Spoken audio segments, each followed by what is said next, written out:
laisse te Ah, bien sûr. présenter, c'est bon. Bon, je me présente, je suis Jesse, voilà, du Facebook Zarathustra, connu pour étant un incommensurable emmerdeur, un camarade emmerdeur, suivant les versions des camarades un puriste, ce qui est quand même assez drôle. Mais voilà, c'est qu'en fait, j'ai contacté Guillaume pour faire une émission critique en fait sur ce qui manque énormément au militantisme libertaire en général et d'extrême gauche.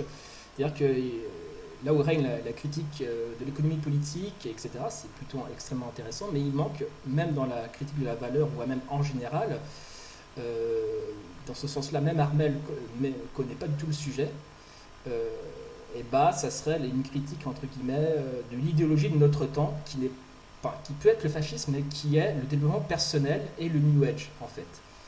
Le développement personnel qui serait, pour une définition que je peux en donner succinctement, c'est la version laïque du New Age. Et donc, vu que j'ai vécu 3 ans, environ 3 ans dans une secte, et j'ai été bénévole pendant 2 ans et demi dans le sud de la France, du côté de Montpellier, dans la région des Cévennes. Une région qui est très connue pour accueillir les vieux 68 arts un peu perdus. Et donc, j'y étais, j'ai fait une espèce de concours de circonstances où j'étais SDF du côté de Brest. Un ami qui habitait pas très loin, qui habitait dans la région, en fait, mon premier colocataire, m'a dit de venir, vu que j'avais rien d'autre à faire, vu que j'étais SDF, et bah, le deal d'être bénévole contre à bouffer et un toit me semblait honnête. Et donc c'est par ce biais en fait que j'ai côtoyé ce milieu-là, peuplé de conscience, de changement de paradigme, d'effets miroirs, de projections, d'interprétations. Et donc maintenant ça fait à peu près 1 an et demi que j'en suis sorti, j'ai 32 ans, et j'ai passé mon bac, et j'ai pour projet de reprendre mes études, de faire un cursus sociologique clinique, dans le but de traquer, comment dirais-je, pas de traquer, mais dirais-je de contrer un petit peu ces sectes-là, enfin ces pratiques-là, parce que en quittant cette secte, en fait, le plus alarmant, c'est que ces pratiques sectaires, ce qui fait le plus peur vraiment, c'est se rendre compte que le plus grand nombre en fait partage quasiment les mêmes outils, si on peut appeler ça des outils. Et donc, à un moment donné, il faudra vraiment mettre, comment dire, vraiment mettre une alarme là-dessus, parce que pour les libertaires et les anarchistes et les communistes dans un sens très large, et bah, cette critique n'existe pas. Alors que c'est vraiment pour moi un des grands dangers, une des grandes dérives de notre époque. Voilà, je pense m'être présenté. Ok, bah très bien. Du coup, bon bah moi je me présente Mm. pas vu que c'est ma Voilà. chaîne. Voilà, genre je fais des vidéos depuis 3 ans sur la philosophie et la politique d'un point de vue Oui. anarchiste. Voilà. Donc bienvenue du coup Jesse pour ce live donc sur le New Wave. Alors avant de commencer, du coup, je vous donne vite fait le plan. Je vais commencer par présenter du coup le ce qu'est le courant New Age. Est-ce qu'on m'entend Moi, je toujours? t'entends. Non, je suis sûr que ça coupe. Si, ok, excuse. Donc on va commencer par définir un petit peu les termes. Les termes, donc qu'est-ce que le New Age? On verra ensuite quel lien il peut y avoir entre l'idéologie New Age et la gauche, avant de finalement finir par les liens entre le New Age et l'extrême droite. Donc c'est un plan très synthétique, mais qui va nous amener du coup à traverser pas mal de thématiques différentes, et notamment petit truc qui m'amuse pas mal au milieu, dont je vous... Alors, donc je vais tout simplement vous lire les passages de l'article Wikipédia que j'ai lu cet après-midi qui me semblent les plus pertinents. Alors, le New Age, ou Nouvel Âge, est un courant spirituel occidental des 20e et 21e siècles, caractérisé par une approche individuelle et éclectique de la spiritualité. Défini par certains sociologues comme un bricolage syncrétique de pratiques et de croyances, ce courant sert de catégorie pour un ensemble hétéroclite d'auteurs indépendants et de mouvements dont la vocation est de transformer les individus par l'éveil spirituel et par voie de conséquence changer l'humanité. Ce mouvement est répandu aux États-Unis et dans les autres pays occidentaux. Dans son livre Les enfants du Verseau, qui théorisa le New Age, Marilyn Ferguson définit ce dernier comme l'apparition d'un nouveau paradigme culturel annonciateur d'une ère nouvelle dans laquelle l'humanité parviendra à réaliser une part importante de son potentiel psychique et spirituel. Considéré comme une tentative de réenchantement du monde face à la crise des idéologies et au refus de la croyance industrielle et du consumérisme, le New Age fait partie du phénomène global des nouveaux mouvements religieux nés à partir des années 1960, tout en se fondant sur des éléments doctrinaux antérieurs, notamment empruntés à la théosophie. Ce retour à la spiritualité se caractérise par un approfondissement du sentiment religieux ou encore par le sentiment d'une quête Ah, intérieure ça y est, hors des ça marche. structures historiquement constituées. Du coup, juste avant que tu fasses une présentation un peu plus conceptuelle de ce qui constitue le courant New Age, je vais en faire une petite description historique. Ouais. Alors, l'histoire du coup du New Age, années 1960 et 1970. Les valeurs et les utopies de la génération Peace and Love influencent également le New Age. Nombre d'anciens hippies s'y intéressent. En 1960, Michael Murphy crée l'Institut Esalen en Californie où sont explorées les nouvelles thérapies psychocorporelles. En 1962, un petit groupe de personnes autour de Peter et Eliane Caddy donne naissance à ce qui deviendra la Fondation Findorn en Écosse qui promeut la conscience planétaire et la coopération avec les énergies subtiles de la nature et se consacre à l'habitat écologique et l'épanouissement du potentiel. La jeunesse est alors partie prenante des grands mouvements contestataires des années 1960, mai 68, contestation contre la guerre du Vietnam, etc. L'Occident redécouvre la spiritualité et certaines pratiques comme la méditation, souvent au contact de l'Inde, et sa connaissance traditionnelle, à l'image d'artistes comme le poète Allen Ginsberg, les Beatles notamment, et notamment George Harrison, Carlos Santana, etc. Année 1980, c'est dans les années 1980 que la journaliste américaine Marilyn Ferguson théorise le mouvement en publiant Les Enfants du Verseau. Cette période amorce un renouveau dans le courant New Age qui abandonne les prérogatives de la contre-culture des années 1960 et 1970, drogue, politique, pour prendre son orientation spirituelle.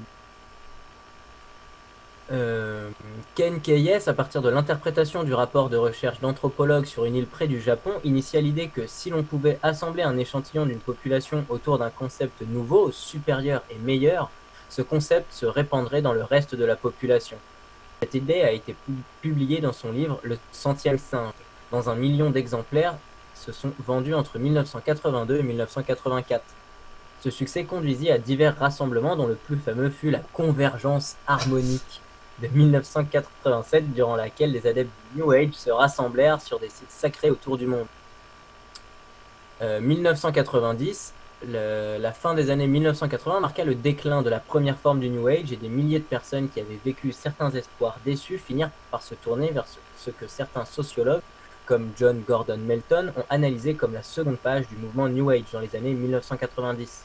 La transformation notable fut celle d'un mouvement tourné vers un changement collectif en un courant qui commença à se tourner vers un accomplissement personnel, un éveil individuel et en particulier le concept d'ascension.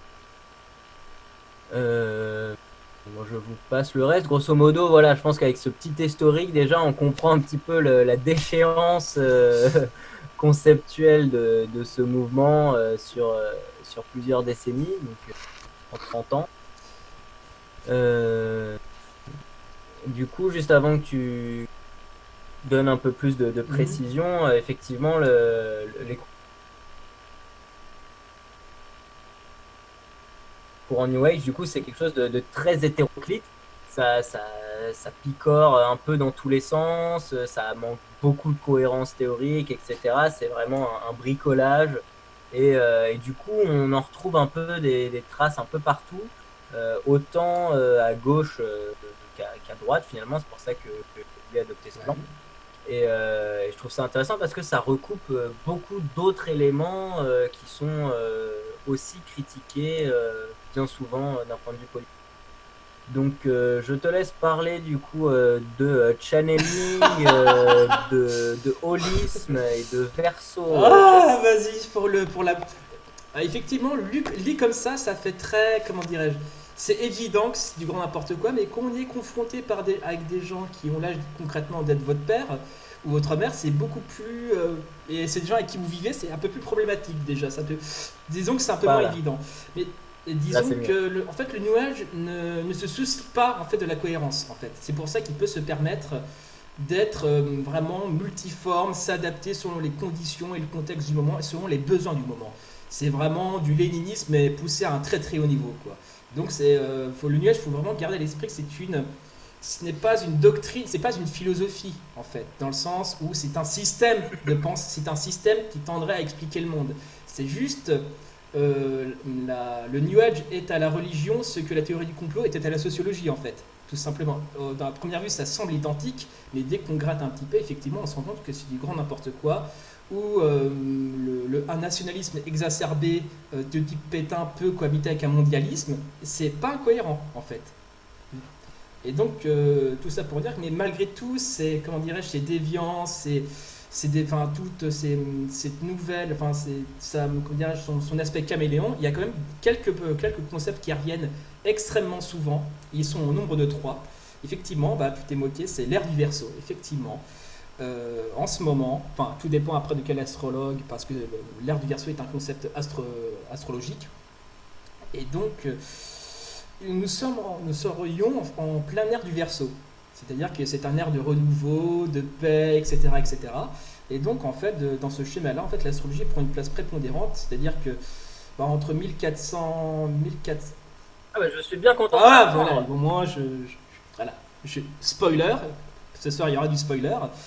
Et donc, de moins 4300 avant Jésus-Christ à moins 2150 environ, en fait, c'est l'année du taureau. En fait, c'est la période ce qu'il appelle du taureau, c'est-à-dire des grandes civilisations. Ça correspond à l'Égypte, à la Crète et à la Syrie. C'est très lié à la structure et à la stabilité. Après de l'ère du taureau, on est passé à l'ère du bélier, qui correspond à peu près à la naissance de Jésus-Christ, et jusqu'à aujourd'hui à peu près, en fait, où c'est la compétition, l'unicité monothéiste en fait qui caractérise cette ère. Et enfin, c'est l'ère du bélier, enfin, c'est moins de 10 000 jusqu'à 1. Après l'ère du poisson, de la naissance du Christ jusqu'à 2160, jusqu'à aujourd'hui, on va dire, parce que l'ère du bélier, excusez-moi, est de moins 2150 jusqu'à la naissance du Christ. Ça, c'est l'ère du bélier, la compétition, la guerre, l'unicité, le monothéisme, qui correspond aux chutes des polythéistes et au succès du monothéisme avec la pensée chrétienne, on va dire, avec Jésus-Christ.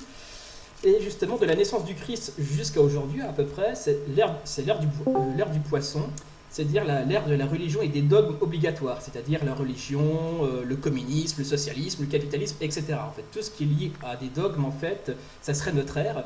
Et enfin, viendrait l'ère du Verseau, c'est l'ère de la prise de conscience massive de la planète.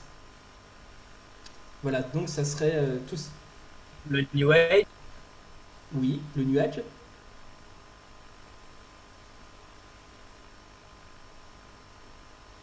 Je t'entends pas, Guillaume, tu peux te rapprocher s'il te plaît? Mais justement, C'est l'ère ça. du New Age, voilà, Donc voilà. Donc, des idéologies autoritaires et alors un conseil de 4. justement le New Age aussi comme autre forme d'idéologie Tu vas tout totalitaire. enseigner. C'est si quelqu'un dans une conversation vous glisse ère du Verseau ou conscience, vous pouvez commencer à fuir en fait, tout simplement. Ou commencer à sortir la batte de baseball, c'est au besoin sur la sensibilité des camarades. Après, le deuxième concept, c'est le concept de Gaïa, en fait, qui a été créé dans les années 70, si je dis pas de bêtises, par James Lovelock. Lovelock. Et ce bouquin est toujours sous Amazon, il est très bien noté, 4 sur 5 après 16 commentaires. C'est la conceptualisation que la planète en fait serait l'équivalent d'un être vivant qui serait Gaïa, la terre-mère. Gaïa est un concept de la mythologie grecque, si je dis pas de bêtises d'ailleurs, qui a été repompé justement à la récupération du New Age par cette mythologie pour l'intégrer à la sienne. Et en fait, Gaïa serait un être vivant et l'humanité serait son système neuronal, en fait. Donc voilà, donc c'est le deuxième concept. Après, le troisième concept, c'est le concept d'holiste, du paradigme holistique. Qu'est-ce que c'est? C'est l'explication des phénomènes Ça aime beaucoup, ça aime beaucoup les analogies qui, foireuses. moi,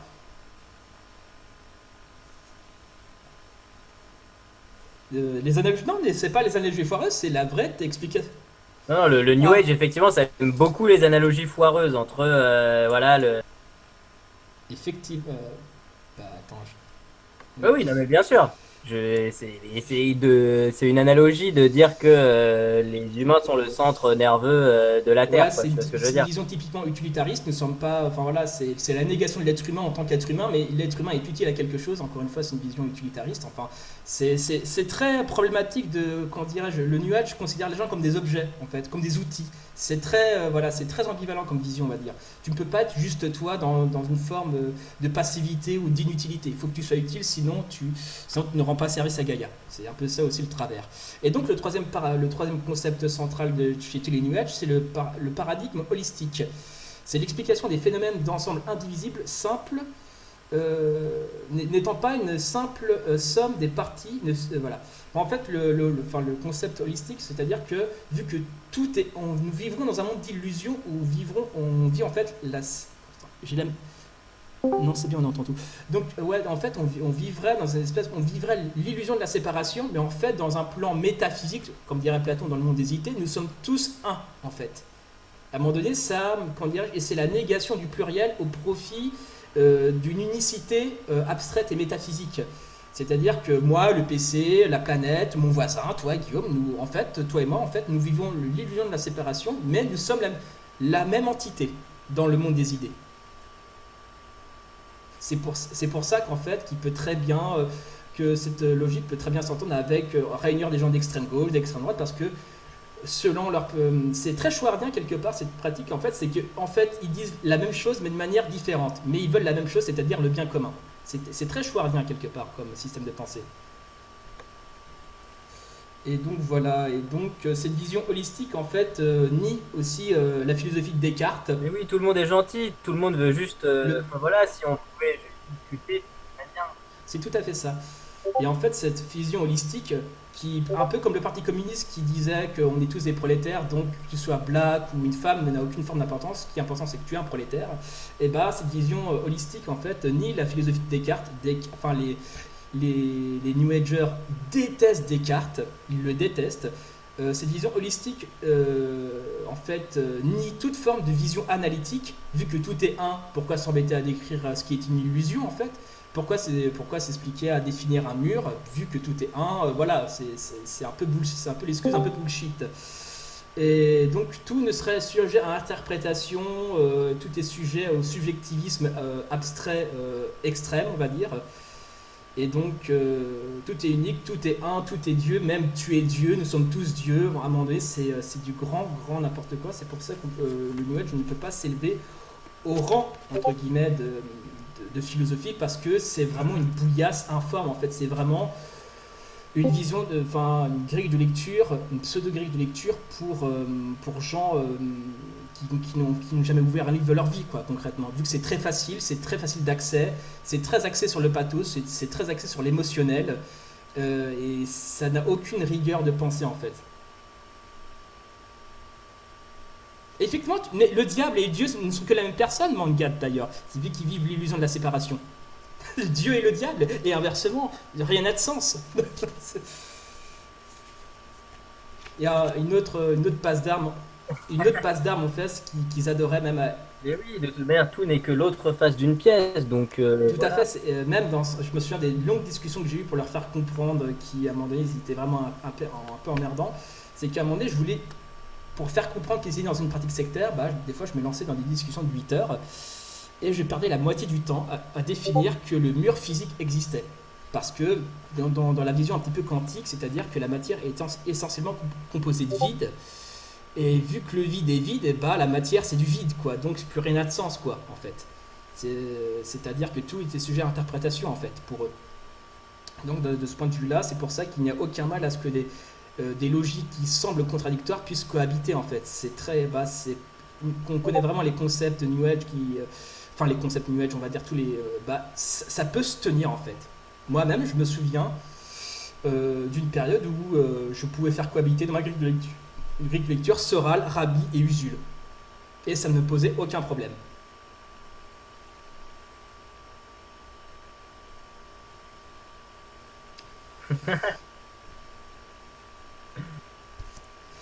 Est-ce que Guillaume, est-ce que tu peux réintégrer... Voilà, ouais. Effectivement, c'est un C'est un grand grand fourre-tout, fourre-tout et quoi. surtout, enfin voilà, j'essaie de, enfin, Après le New Age, enfin, comment dire, c'est tellement fourre-tout que le New Age ne peut pas, à un niveau individuel, il t'offre pas la compréhension, déjà d'une. Il t'offre un vague sentiment de bien-être, c'est d'ailleurs le but recherché, c'est le New Age en fait et le développement personnel qui est sa version un peu laïque, en fait ne vise pas à une compréhension du monde, bien que par moment dans son courant gnostique il y tente, c'est-à-dire la, enfin, l'expérience transcendantale par le savoir, enfin, il faut voir la gueule du savoir, mais c'est-à-dire que en fait, ça ne peut pas servir de support de changement social parce que tout est mou en fait, tout est protéiforme en fait, et c'est vraiment, et c'est pour ça qu'à un niveau, comment dirais-je, un niveau politique, en fait, le New Age, vu pour sauver Gaïa, en fait, et sauver Gaïa, voire même une fois que Gaïa serait sauvée, effectivement, ça justifie de fait un état totalitaire, parce qu'il faut sauver Gaïa, il faut sauver la planète, à un moment donné, c'est imposé par la force, entre guillemets, et, et une fois que Gaïa sera sauvée, et, le seul cadre d'acceptation sociale qui pourrait être accepté, c'est si ce que tu émets est utile pour Gaïa, c'est accueilli avec amour. Si c'est inutile, si ça ne vise pas à son bien-être, c'est expulsé en fait. Ce n'est pas accepté. Et donc dans ce monde-là, Emmanuel Kant, Karl Marx, Descartes ne pourraient pas exister en fait. C'est une vision totalement technicienne, totalement utilitariste du monde en fait, où on n'aurait plus le droit à la critique parce qu'il n'y aurait que l'amour inconditionnel. Enfin, un pseudo-amour inconditionnel avec des hiérarchies, parce qu'effectivement, la New Age est métaphysique dans son... Ouais, non, mais t'as pas le droit de critiquer, c'est la liberté. Effectivement, et ça rejoint d'ailleurs certaines discussions. Je vais prendre beaucoup l'exemple de Schwartz, parce que Schwartz n'est pas un New Age, mais... Mais justement, moi, je trouve que Oui. Oui, tu disais quoi? le parallèle se fait assez bien parce que je parlais de la liberté d'expression et ce gros gloubi-boulga où en fait la politique ne serait que de la discussion, comme le pense Chouard, effectivement, et où en fait il y a qu'une lecture exclusivement morale de la grille politique. Et du coup, si le monde va pas bien, c'est juste parce que les individus font pas les efforts qu'il faut, etc. Et il suffirait que individuellement ou collectivement on fasse plus preuve de gentillesse et ça serait beaucoup mieux parce qu'en fait tout ça c'est qu'une histoire de volonté, volonté individuelle ou collective selon que tu sois de gauche ou de droite, mais au final ça reste toujours qu'une question de volonté du coup on oublie complètement tous les déterminants sociaux, etc. C'est tout à fait ça en fait. C'est vrai que c'est quelque chose qu'on retrouve beaucoup aussi même La, chez beaucoup de gauchistes, je trouve cette approche qui est au final très libérale. Ben en fait, oui, c'est pour ça que pour moi, en fait, pourquoi quelqu'un avec un comportement comme Chouard émerge, et pareil pour beaucoup de militants, en fait, dans les débats, vu que bon, on est d'ultra-gauche, on aime bien débattre théorie, enfin, même, c'est des fois même un peu trop, je trouve, mais on va dire que ça fait partie du paradigme d'extrême, enfin, de libertaire, on va dire, d'extrême gauche, de débat de théorie, économie politique, etc., ben, voire même la critique au sens large. Et à un moment donné, quand les gens n'ont plus d'arguments, ils se rabattent sur le chacun son avis, sur des éléments de langage un peu chouardiens, on va dire.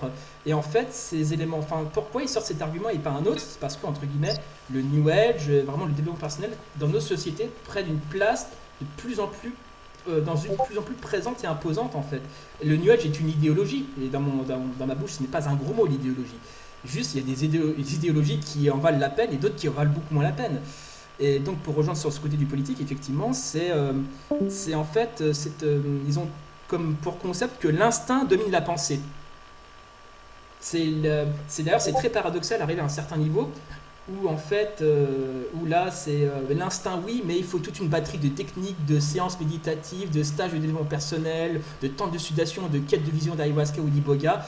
Et en fait c'est l'instinct mais soumis à la technique. D'ailleurs c'est à la fois ça promulgue une certaine spontanéité, mais avec toute une batterie, tout un arsenal de techniques.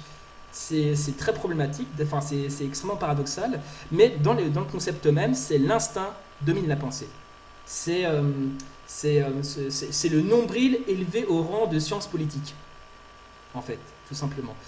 Et donc aussi, Super romantique oui, d'ailleurs. c'est hyper romantique. Enfin, effectivement, on peut lier le New Age à une forme de romantisme. D'ailleurs, le New Age est né dans la seconde moitié du XIXe siècle, Et d'ailleurs, il est, je crois, dans un live de la tronche en biais, l'anthroposophie, Rolf Steiner, qui est une icône du New Age, on va dire, était très très proche du mouvement nazi, en fait. Très très proche. Bien qu'ils avaient quelques désaccords sur quelques concepts, mais en réalité, ils partageaient pour l'essentiel des thèmes les mêmes idées, en fait. Heidegger, et d'ailleurs, je crois que c'est Deleuze qui le traitait comme le druide antisémite celtique, comme, en parlant d'Heidegger, en fait.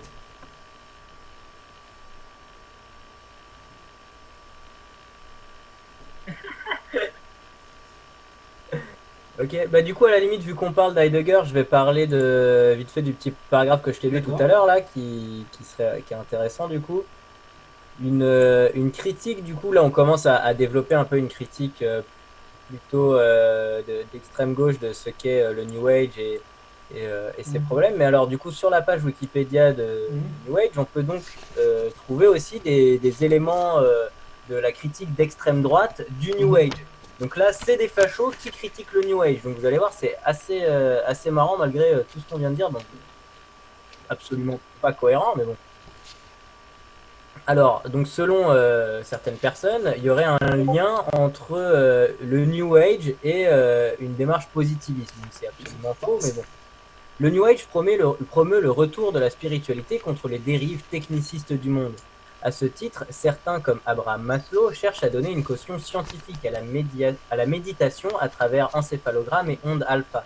D'après Michel Lacroix, le nouvel âge serait en train d'ouvrir à la science tout l'espace de la spiritualité, mais en visant non plus un réenchantement du monde, mais à intégrer le spirituel dans le système technicien serait ainsi le fer de lance d'une philosophie positiviste particulièrement agressive, réalisant ce que le réductionnisme du XIXe siècle n'avait pas osé tenter, l'enfermement de toute spiritualité dans la rationalité, l'arraisonnement de l'être par des méthodes technoscientifiques.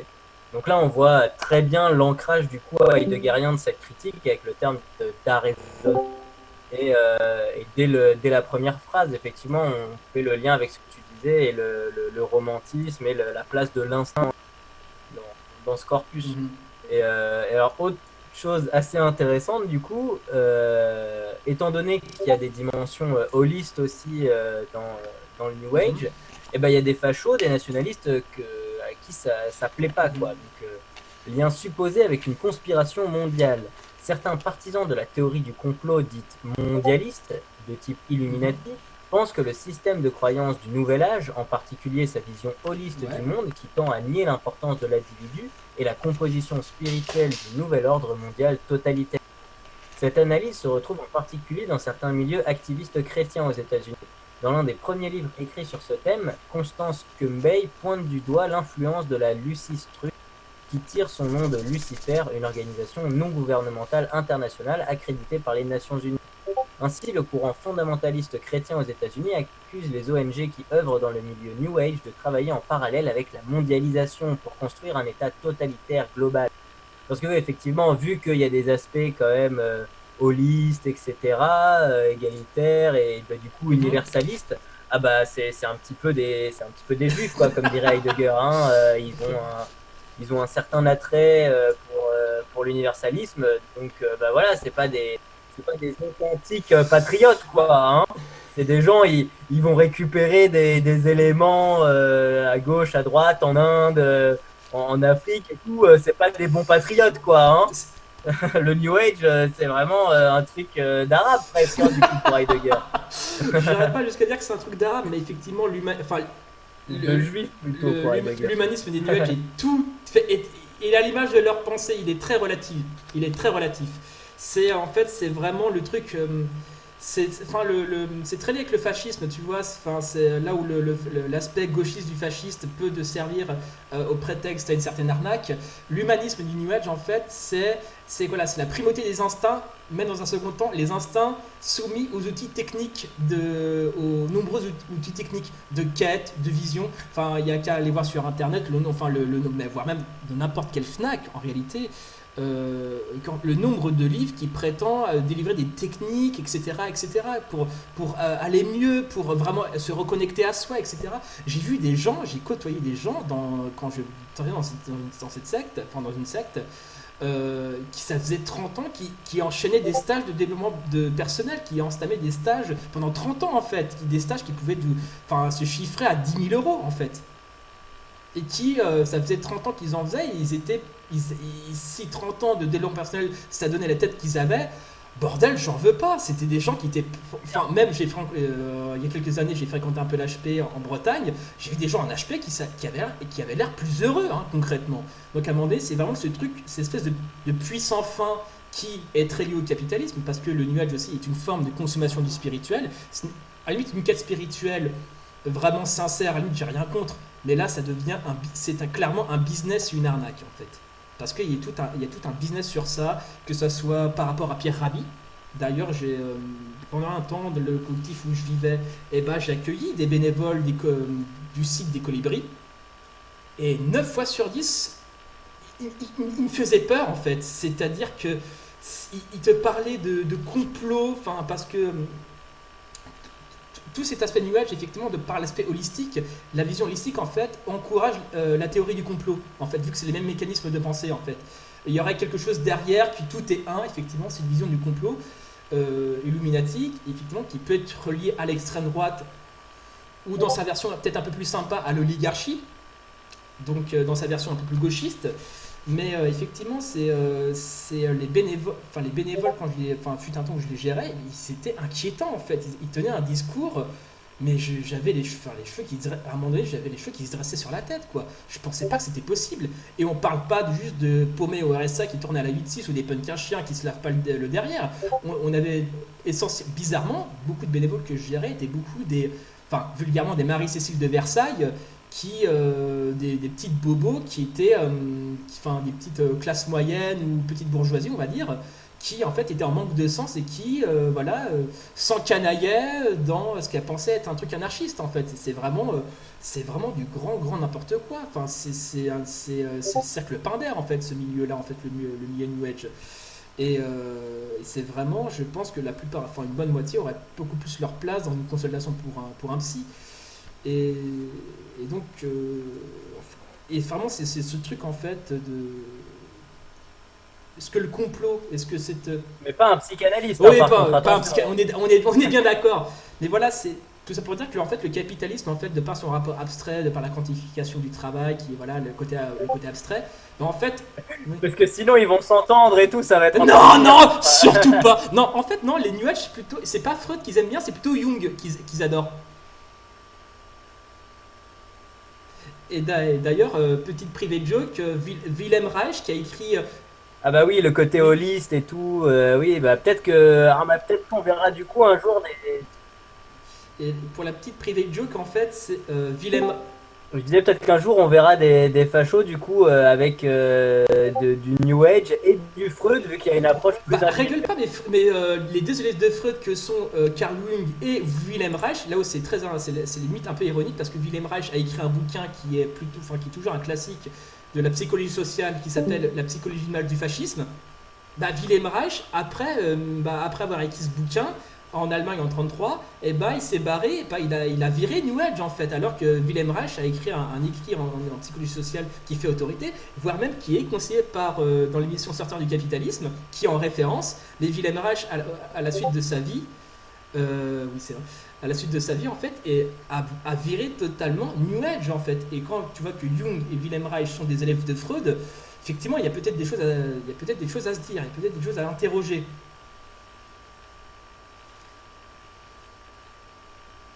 Ah si, tu peux parler, Guillaume, tu peux y aller.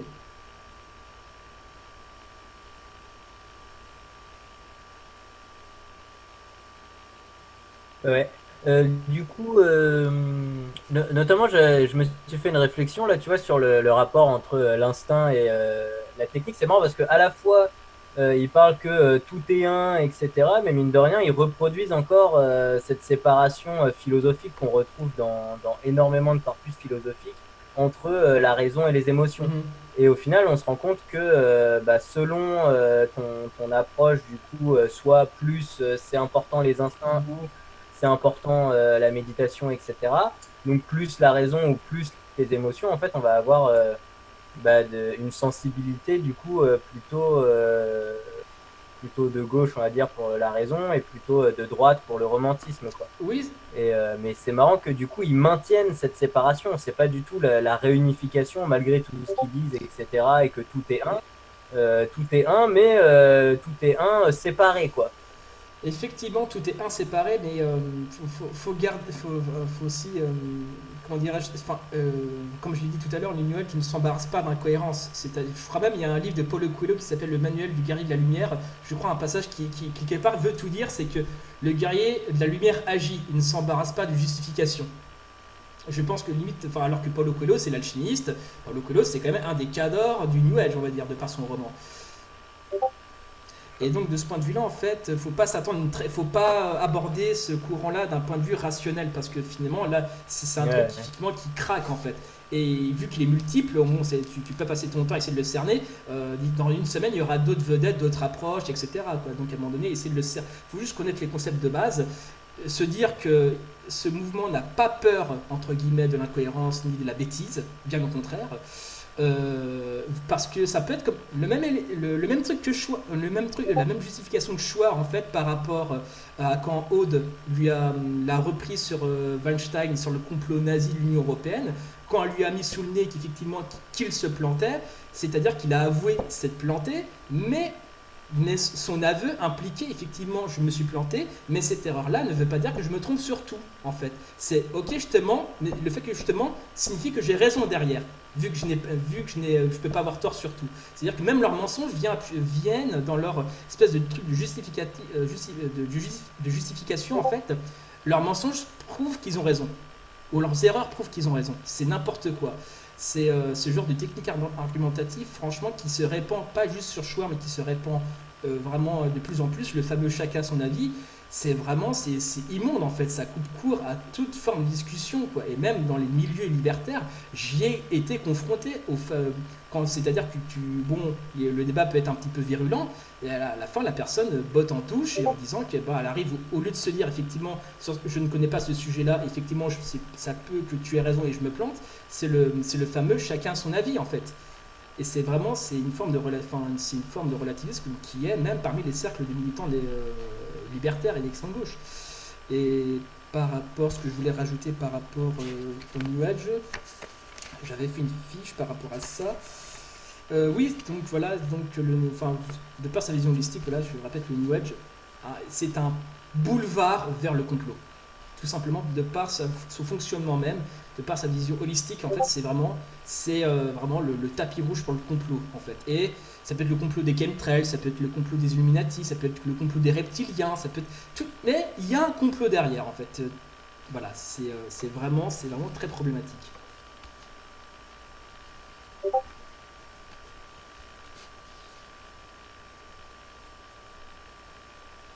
Bah, vu que de toute manière, tout est une histoire de volonté, le problème et la tendance de toutes les idéologies individualistes qui surévaluent l'importance des acteurs. Bah, oui, enfin voilà, après, tout est affaire de volonté. Oui, c'est-à-dire que le New Age et le développement personnel, en fait, ont cette vision, par rapport à cette volonté quasiment élevée au rang de magie. Bah, il y a un autre pont, pas à l'extrême, plutôt à la gauche dite radicale par rapport au postmodernisme, en fait, par rapport au concept même de déconstruction. C'est-à-dire que le New Age a la même prétention que le postmodernisme par rapport à Lévinas ou à Derrida, je ne sais plus qui est un des deux qui a théorisé la déconstruction. En fait, le New Age, vu que le New Age puise chez Heidegger et que les penseurs de la French Theory puisent aussi chez Heidegger, c'est ça, Derrida. voilà, Derrida, merci, et ben, le New Age, euh, dans sa vision technicienne de la spontanéité, d'ailleurs, la spontanéité, enfin la vision technicienne de la spontanéité, il faut se l'enfiler comme concept, mais disons qu'elle a la même prétention, à savoir déconstruire l'individu et le reprogrammer pour qu'il soit en adéquation avec sa nature spirituelle. Là où dans le postmodernisme, c'est un peu plus conceptuel, mais en fait, le postmodernisme et le New Age ont ce point commun, en fait, dans cette volonté de déconstruction et de reconstruction, comme si l'humain était un simple élément d'argile que tu pouvais modeler, démodeler, remodeler à ta guise, en fait. C'est vraiment, de ce point de vue-là, effectivement, il y a un, Et au moins, il y en a pour la gauche radicale. Conceptuellement, Oui. il y a un point commun avec ça, et c'est vraiment. D'ailleurs, autre point Mhm, commun aussi entre le postmodernisme et l'ensemble de ces mhm, auteurs, le point commun aussi entre Derrida, Foucault, tout ça, là, toute cette clique théorique, mhm, la French Theory, mhm. quoi, et donc le postmodernisme et le New Ouais, Age, c'est aussi du coup les analogies douteuses, quoi, avec des références aux sciences, mais qui sont absolument pas maîtrisées et qui servent en fait d'écran de fumée, comme dans le New Age où on va parler de trucs quantiques, etc., très mhm. compliqués pour faire semblant d'une érudition, alors qu'en fait, c'est en grande partie du vent, quoi. C'est tout à fait ça. Bah, Et on a pareil ce relativisme aussi, toujours latent et relativisme qui est souvent beaucoup plus difficile. c'est tout à fait ça. Et comment dire, c'est. Comment, vraiment, c'est cet aspect. Enfin, le postmodernisme et le New Age, en fait, ils suivent historiquement, on va dire, la même. Comment dire, ce sont des grilles de lecture de leur temps, on va dire. Donc, relativisme extrême, l'homme ne serait qu'une source de remodelage, de démodelage à l'infini. Et en fait, on va dire qu'on, vulgairement, on va dire que le New Age, le développement, non pas vraiment le New Age, mais on va dire le développement personnel, qui est la version, on va dire tout public, on va dire, où là où c'est beaucoup moins visible, le développement personnel, en fait, est la version comment dirais-je, la version prolétaire du postmodernisme qui est un peu plus universitaire. Bon, faut lire Derrida, faut lire enfin la French Theory. Peut-être que le prolo du coin, il a peut-être pas envie de se faire chier, on va dire, ou le punk à la 8-6, il a pas envie de s'emmerder. Il est un peu Paulo Coelho, l'alchimiste, il y a un peu de rêve, il y a une histoire, un début, un milieu, une fin, et c'est beaucoup plus vendeur quelque part en fait. Mais les deux en fait sont euh, enfin, avec l'extrême droite, on va dire, actuellement, le postmodernisme et la pensée New Age et du développement personnel, en fait, ce sont les idéologies de notre époque, en fait. Et c'est-à-dire que je crois qu'on le minimise beaucoup trop souvent, en fait. Et c'est tellement qu'on le minimise. Là, c'est la petite private joke aussi, quand je suis passé de. À un moment donné, quand je lisais des bouquins sur l'anarchisme, à un moment donné, je me suis dit, c'est peut-être pas mal que j'aille dans un local libertaire. Donc, je suis allé au local libertaire de Montpellier, le Barricade. Bon, et là, il y a un camarade que toi et moi on connaît, bon, je vais pas citer son nom, mais qui m'a parlé. Première fois, je venais au Barricade, local libertaire, et j'étais venu pour une soirée sur le livre de Carlos Cafiero, L'Abrégé du Capital. Et le camarade, il m'a parlé de moteur énergie libre, qui est un concept purement complotiste et New Age. Aux barricades, dans un local libertaire, dès le premier soir, moi qui pensais venir dans un endroit à peu près safe, ouais, Du coup, pardon. peut-être, est-ce qu'on pourrait pas approfondir du coup, excuse-moi, c'est moi. Non, mais en fait, il y a un petit décalage et du coup, c'est la merde quand on se coupe, etc. Et on se rend pas bien compte de si l'autre parle ou pas, donc excuse-moi. Mais du coup, je disais, est-ce qu'on pourrait approfondir aussi peut-être les liens entre l'extrême droite aussi et peut-être la dimension autoritaire de toute cette merde, quoi. Genre le fait d'avoir recours comme ça à des concepts aussi flous et comment, en fait, avec le recours à des concepts aussi flous, on arrive à mettre en place des processus aussi autoritaires et à manipuler l'autre, etc. Je pense que ça, du coup, c'est quelque chose de super intéressant et qui, notamment, est en lien pas mal, du coup, enfin, en tout cas avec une certaine rigueur rationaliste et matérialiste qui justement consiste à dire que non, il n'y a pas chacun son avis en fait, parce que il y a des faits et on ne peut pas se permettre de dire que les faits n'existent pas, par exemple. Et ça, c'est vraiment quelque chose qui est permanent à l'extrême droite et dans les courants New Age, de remettre la réalité en question comme si tout n'était que perspective et du coup un recours très fort au subjectivisme et comment en fait cet argumentaire qui est très abstrait, etc., qui a l'air même assez sympathique en fait, ça a l'air sympathique de dire que chacun son avis et que bah voilà, on fait comme on veut, alors qu'en fait c'est un ressort qui est profondément autoritaire. Est-ce que du coup tu aurais des exemples peut-être de ça ou réagir à ça? Bah oui, enfin c'est par rapport à ça, c'est comment ta question, si je la résume, en fait, c'est quelles sont les approches autoritaires, quelles sont les approches pour te faire avaler autant de couleuvres. C'est ça ta question en fait. Oui, notamment, ouais. Bon, en fait, le New Age, en fait, il est tellement protéiforme qu'il peut avoir une version autoritaire, comme Raël, par exemple. Les Raéliens ou la scientologie, c'est extrêmement hiérarchisé. Là, pour le coup, effectivement, il y a une pratique autoritaire hiérarchique, mais aussi il y a un courant qui se veut, qui a un très léger vernis libertaire. Il y a des courants qui se revendiquent, enfin même, enfin peut-être pas ouvertement libertaires, mais qui se revendiquent horizontales et pas verticales. Après, l'horizontalité peut être libertarienne ou libertaire, peu importe. Après, après, il y a, comment dirais-je, ça peut être soumis à la condition, ou tout dépend de la secte et du gourou, j'ai envie de dire quelque part. Mais il peut y avoir une version extrêmement insidieuse en fait, où là il y a un gourou, il y a Raël, etc. Peu importe. Et effectivement, il y a un référent, il y a un maître qui donne un cours magistral, qui te donne la doctrine. Mais après, il y a d'autres approches qui est beaucoup plus pernicieuse, mais beaucoup plus longue dans le temps. C'est-à-dire qu'elles n'agissent pas par autorité, mais par séduction, en fait. C'est un rapport de drague. Pas un rapport de maître à élève, mais c'est un rapport de séduction. C'est beaucoup plus long sur le temps, mais c'est beaucoup plus insidieux et c'est beaucoup plus manipulatoire dans la pratique. Et c'est-à-dire que ça te séduit par rapport à une espèce de douceur, à une espèce d'approche, je veux dire, humaine.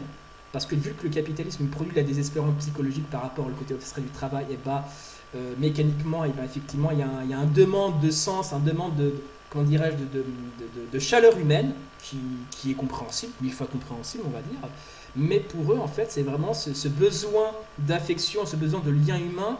En fait, ils arrivent à capitaliser dessus et en fait, ils arrivent, entre guillemets, à te séduire, non pas par autorité, si bien en fait, tu te mets toi-même tes chaînes en fait, parce que tes chaînes enfin les chaînes sont en or ou en diamant, et tu te les mets en fait. C'est-à-dire qu'en fait, ils te laissent maître de ton libre arbitre, mais ils font tout ce qu'ils peuvent pour t'aider. Voilà, ils font tout ce qu'ils peuvent pour t'entraîner là-dedans, mais c'est toi au final qui décide en fait. En tout cas, tu as le choix, enfin tu as l'illusion du choix en fait. Parce qu'une fois que tu mets le reste, Mais oui, justement,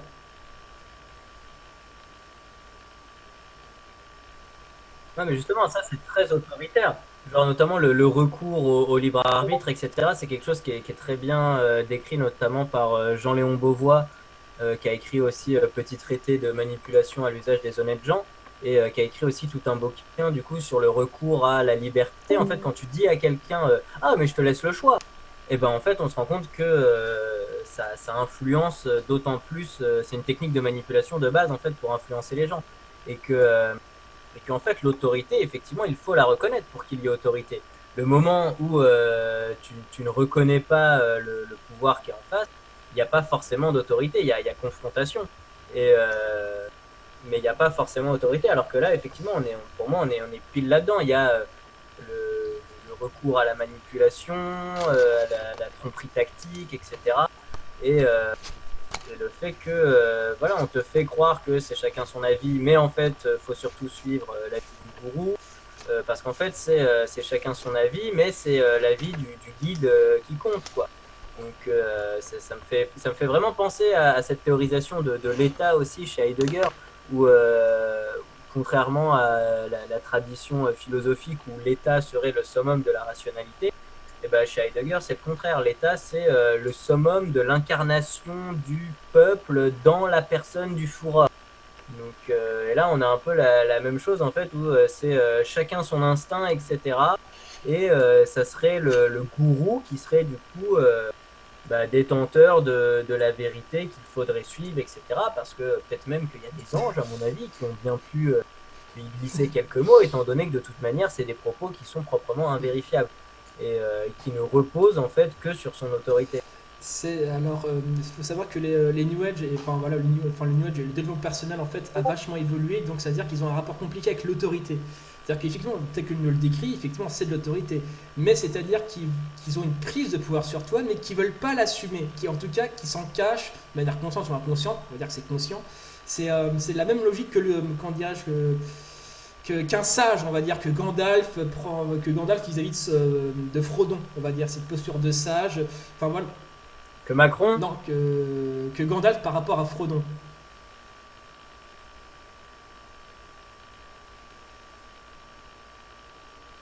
Guillaume.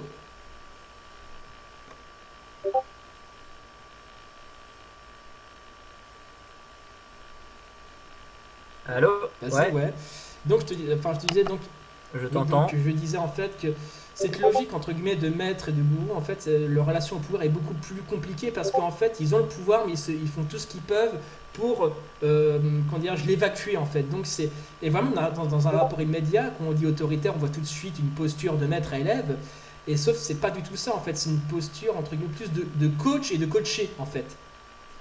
Voilà, c'est sans parler de gourou, si on prend la variante développement personnel, on va dire, c'est plutôt une logique de coach et de manager en fait, qui est là pour te faire sortir ce qu'il y a de mieux en toi en fait. Il est là pour t'aider, pour que tu sois vraiment à ton plein potentiel, enfin voilà, que tu sois au top en termes de taf, par rapport à ta vie personnelle, dans ta relation aux autres. En fait, il est là pour révéler ce qu'il y a de meilleur en toi. Donc c'est un rapport au pouvoir qui se veut positif en fait.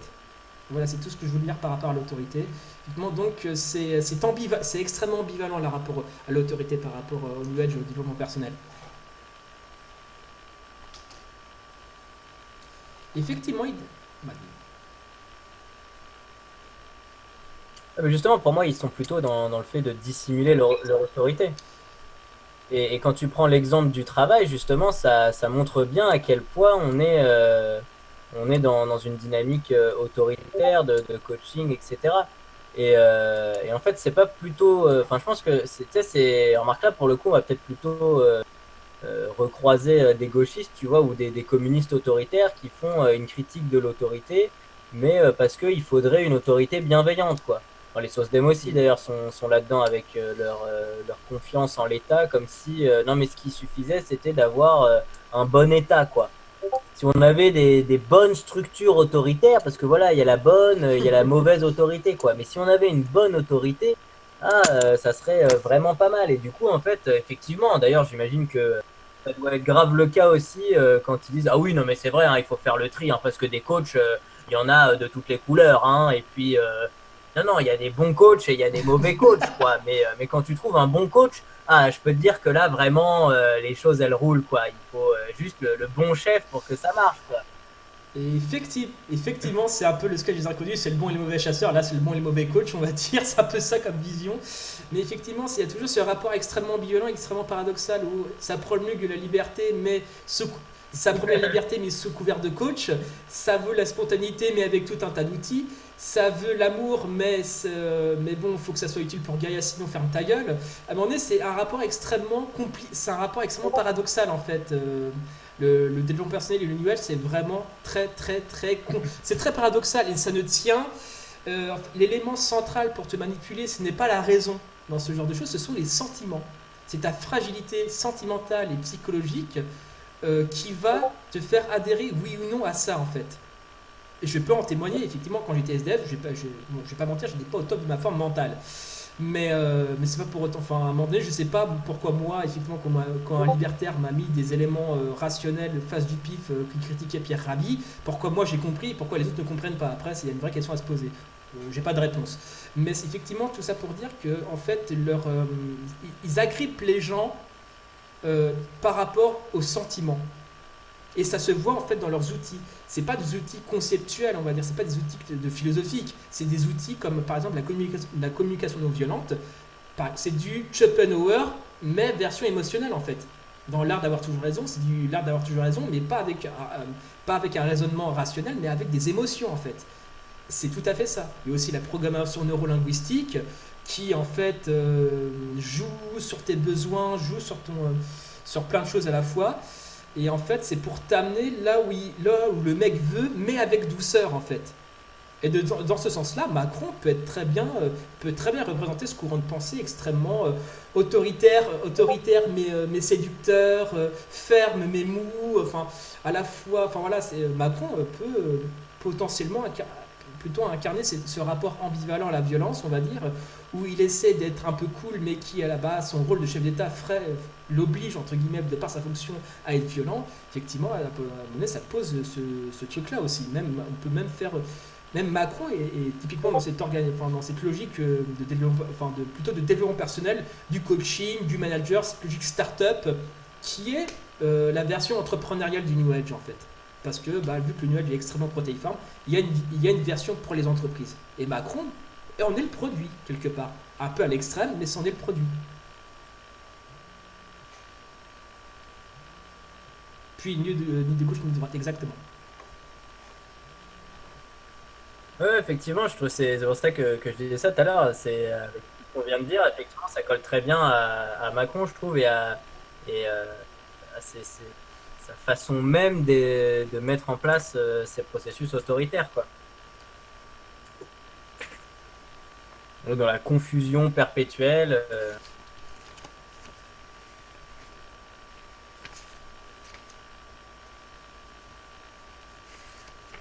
Et donc, tu voudrais.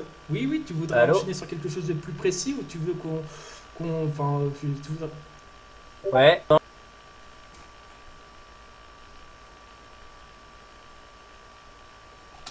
Bah, là, du coup, on a abordé pas mal de points quand même déjà. On a fait, je pense qu'on a grosso modo abordé tous les points qu'on avait prévus. On va peut-être notamment inviter nos invités à poser éventuellement des questions si vous en avez. Et ou alors, est-ce que sinon, tu aurais aussi un thème, excuse-moi, un thème sur le New Age, du coup, que tu voudrais peut-être un peu plus approfondir? Peut-être, enfin oui, un petit peu. Je voudrais vraiment, avant alors que le camarade pose les questions, c'est vraiment, faut pas, enfin, je trouve, je mets encore l'accent là-dessus. Le truc est beaucoup trop sous-estimé, on va dire. C'est le truc qui est sous-estimé de fou en fait. Et personne n'en parle de ça. C'est vraiment l'aspect, comme je l'ai dit tout à l'heure, le plus inquiétant en fait. C'est pas d'avoir été confronté à une secte. C'est violent, c'est inquiétant. Il y a pas le, c'est inquiétant. Enfin, c'est inquiétant. Mais le plus flippant dans tout ça, c'est quand on quitte la secte et qu'on voit que les pratiques sectaires en fait sont plus ou moins la norme sociale. C'est là que ça devient vraiment inquiétant en fait. Pour moi, je veux que ça soit à Nuit debout, parce que Nuit debout, j'y ai été quelques fois effectivement. J'ai reconnu les mêmes outils que j'utilisais moi dans ma secte. Exactement les mêmes, effectivement, une espèce de diabolisation. Quand quelqu'un s'agace ou commence à être agacé, c'est tout de suite des outils pour euphémiser, faire des hugs. Des hugs, ma gueule, des hugs, bordel. Qu'est-ce que c'est que ces conneries? Et donc, voire même couper le temps de parole avec un bol tibétain, respecter le temps de parole de chacun avec. Alex, tu peux couper ton micro s'il te plaît? Enfin voilà. Donc merci Alex. Donc voilà, c'est par rapport à ça, et voire même le mouvement des Gilets jaunes pour moi ne fait pas exception de ça en fait. Parce que conceptuellement le New Age, comme le libéralisme, comme le postmodernisme, en fait ce sont des logiques, des concepts purement nombrilistes et narcissiques. Qui imprègnent la société depuis plusieurs décennies. Et pour moi, aucun mouvement social, je pourrais parler que de la France, on va dire, parce que bah, c'est le truc que je connais le mieux, et bah tout mouvement social ne peut pas prétendre en être hermétique. C'est pour ça que, enfin, vu que ça encourage le nombrilisme, ça encourage le narcissisme, etc., ça veut dire que c'est l'atomisation totale des luttes sociales, là où les luttes sociales doivent être menées collectivement, on va dire. Et bah, aucun mouvement social aujourd'hui, entre guillemets, n'est mené de manière efficace, de manière vraiment sérieuse, de par l'extrême droite en général, de par enfin, les gens ont plus ou moins adhéré en fait à un bonheur somme toute nombriliste. C'est-à-dire que maintenant, malgré le concept de sobriété heureuse de Pierre Rabhi, en fait, qui est juste un truc inversé, qui remet rien en cause, comme la valeur, le prix, etc., le prix, le travail, etc., et l'État, en fait, c'est la majorité des gens ont adhéré au bonheur par la consommation. La majorité. Et les quelques luttes qui va de ci de là, en fait, ce sont des luttes purement individuelles. Le fameux oui, comment dirais-je, faut pas, le fameux zéro déchet, le fameux oui, voilà, la poubelle jaune pour le carton. Je dis pas que c'est pas important, mais je dis, voilà, le fameux tri citoyen entre la poubelle jaune, avec le carton, etc. Tout ceci, enfin, cette fameuse croyance que oui, enfin, la fable même du colibri, c'est-à-dire qu'il prend de l'eau pour éteindre son incendie, en fait, est une vision purement individualiste, en fait, purement nombriliste. Et à un moment donné, aucun mouvement social ne peut se targuer, entre guillemets, d'y être totalement hermétique. Ça fait que moi, personnellement, enfin, mécaniquement, ça pousse à un certain pessimisme. Pour moi, ce qui est juste de la lucidité, c'est admettre la réalité telle qu'elle est.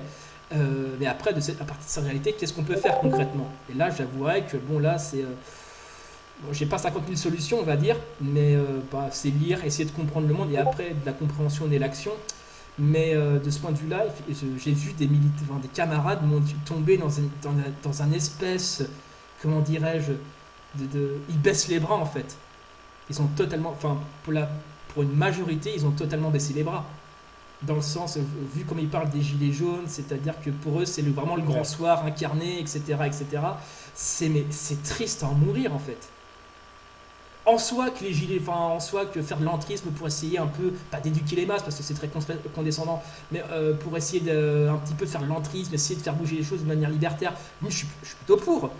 Mais on est face à un tel mur, en fait, on part de tellement loin, en fait, Guillaume. C'est-à-dire que les gens pensent, enfin, à titre purement informatif, dans le bled où je vis, véritable histoire, j'ai vu avec mon assistante sociale, un mec qui est d'une autre secte de la région a été voir l'assistante sociale pour lui demander si la région pouvait financer la construction d'un pont pour aller voir les elfes et les lutins.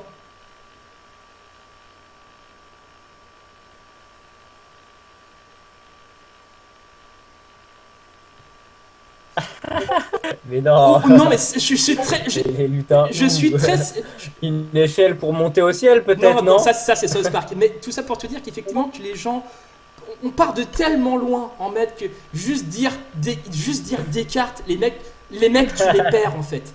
C'est compliqué. Enfin, c'est à un moment donné, c'est comme si tu voulais gravir je sais pas, le Mont Blanc alors que tu es dans le 36e sous-sol. À un moment donné, ça va pas se faire en une journée, tu vois. Ça, à un moment donné, c'est compliqué de là où on part, effectivement. Et le développement personnel aussi d'un point de vue mécanique, c'est du Prozac militaire. C'est-à-dire que c'est un truc qui t'empêche de penser, vu que tout est un, vu que ça promulgue les bons sentiments, ça promulgue l'espoir. Bon, j'ai rien contre l'espoir, on va dire quelque part, mais ça te promulgue d'une manière un peu positiviste quelque part. C'est totalement dingue que le monde finira fatalement par comprendre, prendre conscience, et ça sera le bonheur sur terre. J'ai fait mais c'est à se déchirer les cheveux. Par contre, tu leur demandes dans le détail comment ça va se prendre, et les mecs te répondent la conscience. C'est la réponse à tout en réalité. Et c'est juste n'importe. Ouais, c'est plutôt messianique Ouais, que voilà, mais dans positiviste. cette version positive, le monde ne peut qu'aller que vers un truc radieux, etc. Enfin, c'est d'une tristesse, c'est une triste. J'ai envie de les frapper, en fait. Et quand c'est des camarades qui te balancent ça, mais t'es perdu en fait, parce que les mecs qui portent le A anarchiste, ils chantent Siamu Tutu antifascisti, mais t'es là, mais tu te dis, mais bordel. T'es là, mais t'es désœuvré. Même moi, si je viens de l'extrême droite à la base, de par mon parcours, on va dire, quand j'étais dans les secs, bah, je lisais Alain Soral, etc. Moi aussi, je cherchais du sens, on va dire. Moi, à un moment donné, voilà, j'ai dépassé ça. Mais même moi qui viens de l'extrême droite, ça me semble totalement taré quand même. Ça me semble fou. C'est vraiment la folie narcissique qui est devenue la norme en fait. C'est vraiment du grand n'importe quoi. C'est. Mais Bakounine, quand il doit avoir ses succès, ceux qui se revendiquent de lui, il doit se retourner dans sa tombe en fait. Franchement, c'est n'importe quoi. C'est affligeant de bêtises quoi. Oh, moi, je suis partagé entre le rire et la consternation en fait dans tous ces mouvements-là. Parce que dans sa répercussion sur les mouvements sociaux, pour moi, il a limite, dans l'état actuel des choses, il n'y a aucun échappatoire.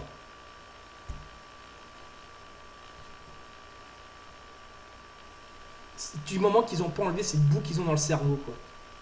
Bah effectivement là, moi, enfin, j'ai peu d'espoir sur un effondrement, une résolution positive de la crise actuelle. Il y a plutôt, à mon avis, une montée de l'autoritarisme et ça risque pas de s'améliorer. Et quand on voit que maintenant il n'y a plus une seule manif sans un drapeau français, je suis pas sûr qu'au final le camp de l'émancipation est vraiment avancé avec les Gilets jaunes. Et c'est vrai qu'on pour en revenir un peu sur eux, du coup, la confusion entre gauche-droite, enfin ni de gauche ni de droite, l'éclectisme aussi qu'on retrouve un peu dans, pareil, dans le New Age, etc. C'est vrai que c'est un peu, on retrouve des points communs au final qui sont tout aussi flippants. Voilà, quand tu faisais le lien aussi entre chacun son avis et la posture de Chouard qui veut parler à tout le monde, même quand c'est des fascistes qui sont pour l'instauration d'une autorité et l'exclusion de certaines catégories sociales, enfin, et contre l'égalité. Enfin, tu parles pas avec des gens qui veulent l'extermination de certains de tes potes, quoi. Mais voilà, il y a des gens qui peuvent se permettre, qui ont le luxe de pouvoir parler à tout le monde sans en subir des conséquences. Et on retrouve un peu ce côté-là aussi, je trouve, avec le New Age, où tu peux parler de tout et de rien. Enfin, c'est très abstrait et en même temps, ça te donne une certaine valeur sociale de pouvoir déblatérer un discours comme ça. C'est effectivement, c'est très inquiétant. À mon avis, il y a beaucoup de taf à faire. Mais je pense pas, par contre, que ça passe forcément par l'entrisme. Enfin, ou plutôt pas par des notions trotskistes, mais plutôt effectivement par l'affirmation de notre position anarchiste. Et je pense qu'il n'y a pas besoin de se cacher quand on va voir des gilets jaunes. On peut tout simplement se présenter en tant qu'anarchiste contre l'autorité, pour l'égalité, etc. Et il n'y a pas besoin de se cacher de ça. Je pense que ça peut même. Je pense qu'il y a quand même des solutions possibles, même si elles sont fines et que ça prendra nécessairement énormément de temps. Mais finalement, peut-être que la rigidité de Macron pourrait être un avantage, parce qu'imagine, il aurait cédé au RIC, par exemple. Bah, ça aurait pu être grave la merde, par exemple. Là, au moins, il piétine les gilets jaunes, et peut-être que ça nous donne une ouverture pour au moins structurer un peu tout ça, comme ce qui se passe à Commercy d'ailleurs. Et ça, c'est plutôt positif, histoire de contrebalancer un petit peu. Mais pour revenir à ce truc par rapport à l'entrisme, je suis pas forcément fan de l'entrisme trotskiste, on va dire, même si dans l'histoire libertaire il y a eu de l'entrisme par rapport à la fédération anarchiste, etc. Enfin bref, c'est-à-dire que on est obligé, on n'est pas vraiment obligé, mais si on veut penser en termes d'impact positif, en tout cas les impacter, comment dirais-je, positivement, c'est-à-dire que on est d'extrême gauche, on est même d'ultra gauche. Il y a l'extrême droite, l'individu New Age est d'extrême centre. Il s'appliquera toujours être dans la voie du milieu. Ni droite, ni gauche, ni liberté. À un moment donné, quand tu dis fin de l'argent, fin de l'État, etc., lui, il verra qu'une position d'extrémiste. Ah oui, la voie de l'harmonie Oui, nationale. la fameuse voie du milieu, en fait. Bah, ça convient très bien, ni de droite, ni de gauche, la voie du milieu.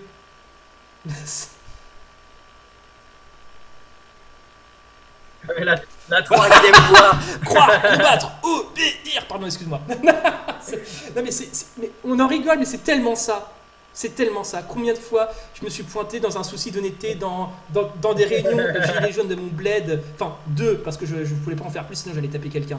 Mais dans le sens, dans un souci d'honnêteté dans la discussion, je disais mon bord, voilà, mes idées claires, bah, pas non plus, voilà, je m'étalais pas. C'est-à-dire que les mecs faisaient 5 pas en arrière, ils disaient, ouais, c'est extrémiste, nous, on est raisonnable.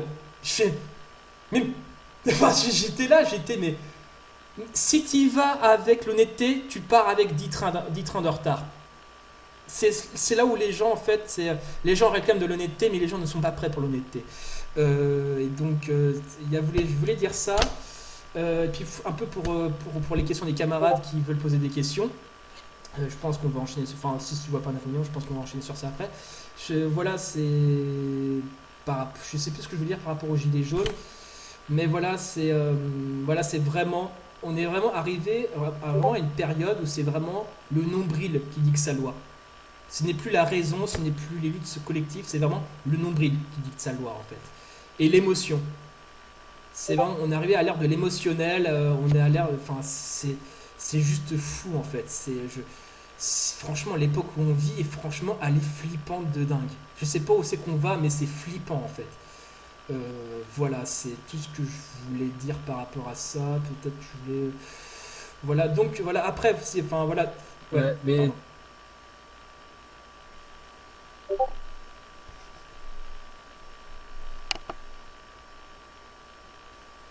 attends, je sais, merde, moi aussi j'ai oublié ce que je voulais dire aussi sur le siècle, enfin le fait qu'on soit dans un temps d'émotion, tu vois, genre d'émotion à la limite, ouais, mais pas d'empathie, tu vois. Donc, tout comme il y a l'absence de la raison, je aussi qu'il y a l'absence des Oui, émotions, mais tu vois. C'est plus de confusion générale et des trucs comme ça que vraiment l'écoute, les c'est émotions. plutôt une émotion narcissique en fait. C'est tout ce qui tourne autour du nombril, tout simplement. Et voilà, enfin, si je pouvais aussi citer quelques. Ah oui, si, ce que je voulais rajouter Vas-y, vas-y. aussi, Ouais. Ouais, ouais, non. Je voulais rajouter, oui, enfin pour moi, il y a quand même des moyens assez faciles de véhiculer enfin, le corpus anarchiste, tu vois, genre même quand je suis avec des gens lambda, tu vois, genre vraiment qui sont pas du tout au courant des us et coutumes des pratiques. J'ai quelques questions assez simples qui me permettent, tu vois, d'identifier assez vite mon interlocuteur et qui font le tri assez vite, quoi. Genre, notamment, ça va être le souci égalitariste. Est-ce que la personne en face de moi, elle est pour l'égalité ou non? Est-ce qu'elle considère que le monde doit être, que le monde serait meilleur si tout le monde était égaux ou non? Et donc ça, c'est le premier critère, on va dire. Déjà, ça fait pas mal de Mhm. tri.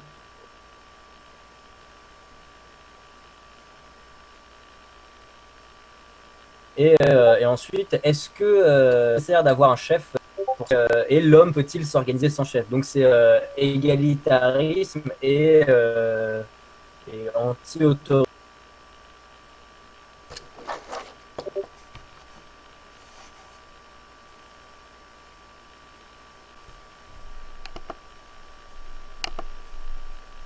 Bon, là, je me suis déconnecté, je vais me reconnecter. C'est bizarre ça. Discord. Et effectivement, voilà. Ah, c'est parce que je pense que parce que j'enregistre, je pense parce que voilà, le PC il est un peu sur les genoux là. Euh, Ah, c'est bon, je suis Ce qu'on revenu. remarque en fait aussi, je trouve, que, bon, je l'ai dit tout à l'heure, l'école de Steiner, donc en Allemagne, était fort proche des écoles libertaires de Hambourg, des quatre écoles libertaires de Hambourg en 1930 ou 40, un truc comme ça, avant l'interdiction de l'école de Steiner-Waldorf par les nazis. Mais en fait, on tombe dans une sorte de globi-boulga, en fait, de droite et de gauche, d'extrême droite et d'extrême gauche, en fait. Et c'est ça qui permet de centraliser, on va dire, tous les mouvements. Donc, on va retrouver des petits bourgeois, etc. Et je me demandais, enfin, quelle critique, on va dire, comment anticapitaliste et social, évidemment, mener contre ça, en fait. Parce que on va retrouver tout. On va retrouver des écolos, on va retrouver. C'est tellement diffus, les personnes qui se retrouvent là-dedans. En fait, ça rend presque compliqué le démantèlement du truc, en fait. Du coup, quelle critique et quelle prévention, quel moyen de lutte mener contre ça, en fait. Oui, bah remarque, du coup, c'est nickel. Ça recolle avec la question de qui demandait effectivement comment réagir face à une personne New Age, euh, des idées pour semer le doute ou une posture à adopter face aux individus New Age. Euh, alors, du coup, je vais commencer par répondre, vu que tu es encore mute, Jess, et je te laisserai répondre après. Moi, personnellement, quand je me retrouve face à des corpus comme ça, ou même quand on va me parler de pseudosciences aussi, comme je lis pas mal ça ensemble, bah, ça va être pas, enfin, poser mon opposition, mais sereinement, quoi. Genre, je vais pas être agressif, ça me semble important pour pas créer de réactance. Après, ça dépend du contexte. Là, je suis en train de parler d'un contexte interpersonnel. Quand je me retrouve voilà, dans une discussion, par exemple dans un bar ou chez des amis ou des trucs comme ça, je vais poser cordialement mon désaccord pour pouvoir ensuite argumenter et notamment bah, montrer l'importance d'avoir quelque chose qui est vérifié par les preuves, notamment tout ce qui concerne la médecine, par exemple, et le fait de se soigner avec quelque chose qui a été testé et approuvé par des preuves. Et je pense que tout de suite, c'est quelque chose qui permet de comprendre un peu l'importance de cette question aussi, parce que bah non, pas chacun son avis.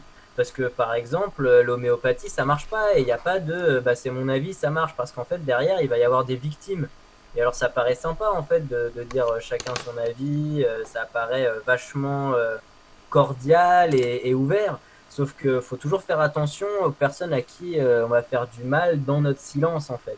Et moi, ça me fait penser aussi à des expériences plus personnelles aussi, de quand j'étais plus jeune, etc. Et donc sur mes premières vidéos, quand j'étais plus libéral, où j'avais tendance à faire bah, des synthèses de tout et n'importe quoi, d'ailleurs, on voit le parallèle. Euh, Je peux pas et faire c'est mieux. Là, je suis au max par du exemple max. quand il y a deux personnes qui se confrontent, en fait, dire chacun son avis, c'est pas être neutre. Quand il y a une victime et un agresseur, dire bah, chacun sa faute, c'est pas du tout être neutre, c'est prendre la place, enfin, c'est soutenir l'agresseur et personne n'est neutre dans un train en marche. Donc je pense que c'est ce genre de truc à mettre en avant, à faire attention à ce que bah, si tu peux affirmer des choses comme ça sans avoir besoin de les prouver, ou juste, bah, en fait, pour moi, il y a quelque chose de très autoritaire à affirmer quelque chose sans preuve et sans avoir fait de recherche. Donc après tout, si toi, tu peux m'affirmer de telles choses, me dire que l'homéopathie, ça marche alors que tu n'as aucune preuve pour ça, bah, pourquoi enfin, je peux affirmer les pires choses possibles derrière, en fait. Donc, ou même ce que je pensais là samedi dernier, je dis à quelqu'un, ouais, on a perdu la moitié des espèces vivantes sur Terre en 40 ans, 80% des insectes ont disparu en Europe en 30 ans, euh, etc., etc. Et la personne m'a dit, ah ouais, mais c'est pas mon avis. Alors bon, déjà, c'est pas une opinion, c'est un fait. Je te demande pas ton avis en fait, et les faits n'en ont rien à foutre de ton opinion. Mais surtout dans ces cas-là, j'ai envie de répondre aussi par la blague, du style ah ben du coup, tu vois, moi je me pose des questions sur ton existence. Je suis pas certain que tu existes. Et je trouve la technique de Jess aussi, avant de commencer un débat, et je l'utilise aussi parfois, de se mettre que cette chaise existe. Ok, voilà, donc si cette chaise existe, déjà on va pouvoir se mettre d'accord sur certaines choses. Parce que si on commence le débat avec non, mais de toute manière, la table c'est essentiellement du vide, ça dépend de notre perception, etc. Chacun son avis. Bon, déjà, ça va être très compliqué de discuter. Dans ces cas-là, je prends même pas le temps. Mais et voilà, je pense avoir donné deux, trois petits outils. Je te laisse prendre le relais, Jess, si tu es de retour avec nous et que tu Il es... est toujours mute.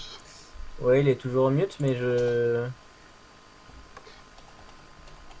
pense que c'est à Mais lui de se Non, c'est moi. démute. C'est à toi de À te moi? démute, Jess. Oui, tu es Je là, suis là. mais nous ne t'entendons pas. Il me semble que tu es mute. Essaye de te démuter.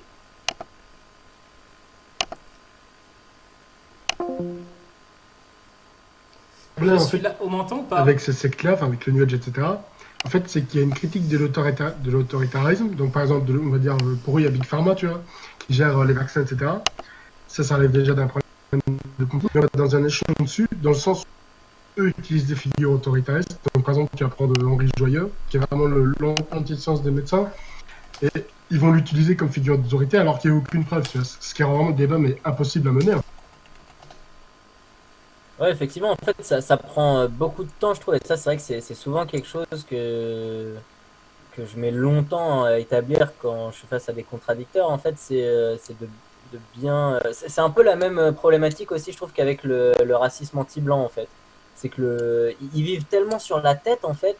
Enfin, ils vivent tellement à l'envers qu'ils comprennent plus rien à ce qui se passe et que ils sont même plus capables de percevoir qui est l'agresseur et qui est l'agressé. Et c'est toute la mécanique des réactions, en fait, de faire croire qu'ils sont subversifs, oh là là, le pouvoir me censure, blablabla. Mais en fait, enfin, tu peux faire des blagues sans être subversif, et c'est pas parce que tu es censuré que tu es subversif. Genre, justement, moi après, je définis la subversité, on va dire, comme ceux qui s'attaquent à la hiérarchie. Et en l'occurrence, bon, c'est vrai que là, du coup, c'est un problème parce qu'avec Joyeux, par exemple, et l'industrie pharmaceutique, bah, en même temps, il s'attaque pas à la hiérarchie. Joyeux. Je connais peut-être pas assez le sujet pour voir comment traverser ce corpus là, mais je pense que il y a toujours ça à établir en fait. Est-ce que dans ta posture de rebelle, est-ce que tu es en train de conforter bah, t'es en train de conforter la hiérarchie et bah, l'antirationalisme à la limite, ouais, parce que bah, l'autoritarisme, c'est un antirationalisme, et, ou pas? Est-ce que Enfin, je veux dire, est-ce que tu confirmes l'autorité ou pas? Et si c'est pas le cas, bon bah là effectivement, tu peux te considérer comme quelqu'un de subversif. En l'occurrence, Joyeux, du coup, avec ses postures antirationalistes et donc arbitraires, bien sûr qu'il se conforte dans une posture. Enfin voilà, c'est une posture assez classique en physique ou de pseudoscience, comme n'importe quel autre, et jouer les martyrs alors qu'en fait t'es qu'un charlatan. Il n'y a rien de subversif là-dedans, quoi. Mais c'est vrai que c'est des illusions à briser qui sont très compliquées à briser. Mais je trouve que du coup, l'autoritarisme et la hiérarchie sociale, enfin, le recours à ces concepts, c'est quelque chose qui permet d'avoir un peu plus de discernement, de prendre en compte la position des gens aussi et d'où ils s'énoncent. Le retour de Jess, Je suis peut-être? là, je suis de retour. Eh oui. Du coup, toi, comment tu fais? Tu agis face à des individus New Age? Bah en fait, de par mon vécu, c'est-à-dire 3 heures vécu, je ne peux plus les écouter sans leur cracher la gueule, sans les insulter. C'est très clair. Enfin, j'ai jamais revendiqué une approche diplomate, qu'on soit très clair. Déjà, c'est pas dans ma nature, on va dire ça comme ça. Mais je les ai beaucoup trop subis pour rester impassible en fait. Parce que ce sont des gens, enfin, ce sont des gens, je ne cherche pas à les rendre et à les essentialiser, mais au nom de l'amour, ce sont des gens, enfin, au nom de l'amour, ils pouvaient être ignobles au nom de l'amour. Pourtant, j'ai grandi dans le 93, Bobigny, Montfermeil, on va dire qu'il y a une certaine violence dans ce genre de bloc de béton. Et bah, c'est avec eux que j'ai vu ce que c'était que la violence et la méchanceté, en fait.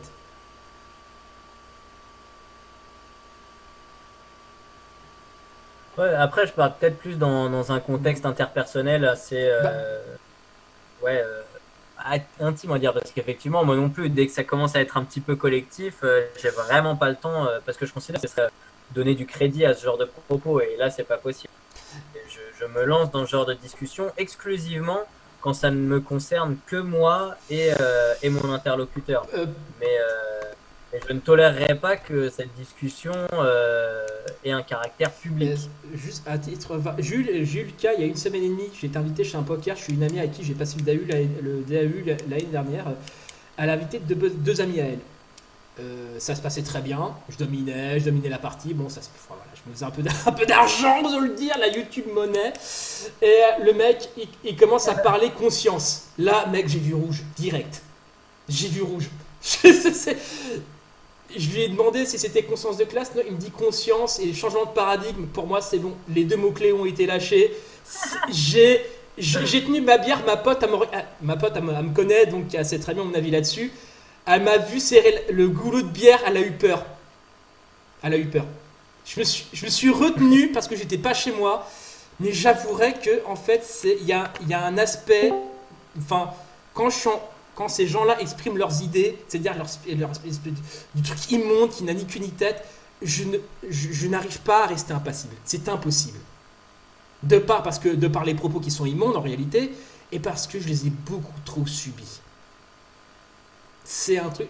Ouais, bah moi, du coup, dans ces cas-là, j'aurais tendance à te dire, bah excuse-moi, mais je trouve ça absurde, quoi. Non, Donc quelque chose de vachement hardcore, mais dit ultra calmement, et souvent les gens, ça les mais déstabilise attends, beaucoup. Guillaume, qu'on soit très d'accord. Là, je vais prendre. Voilà ce à quoi j'ai été confronté au nom de l'amour.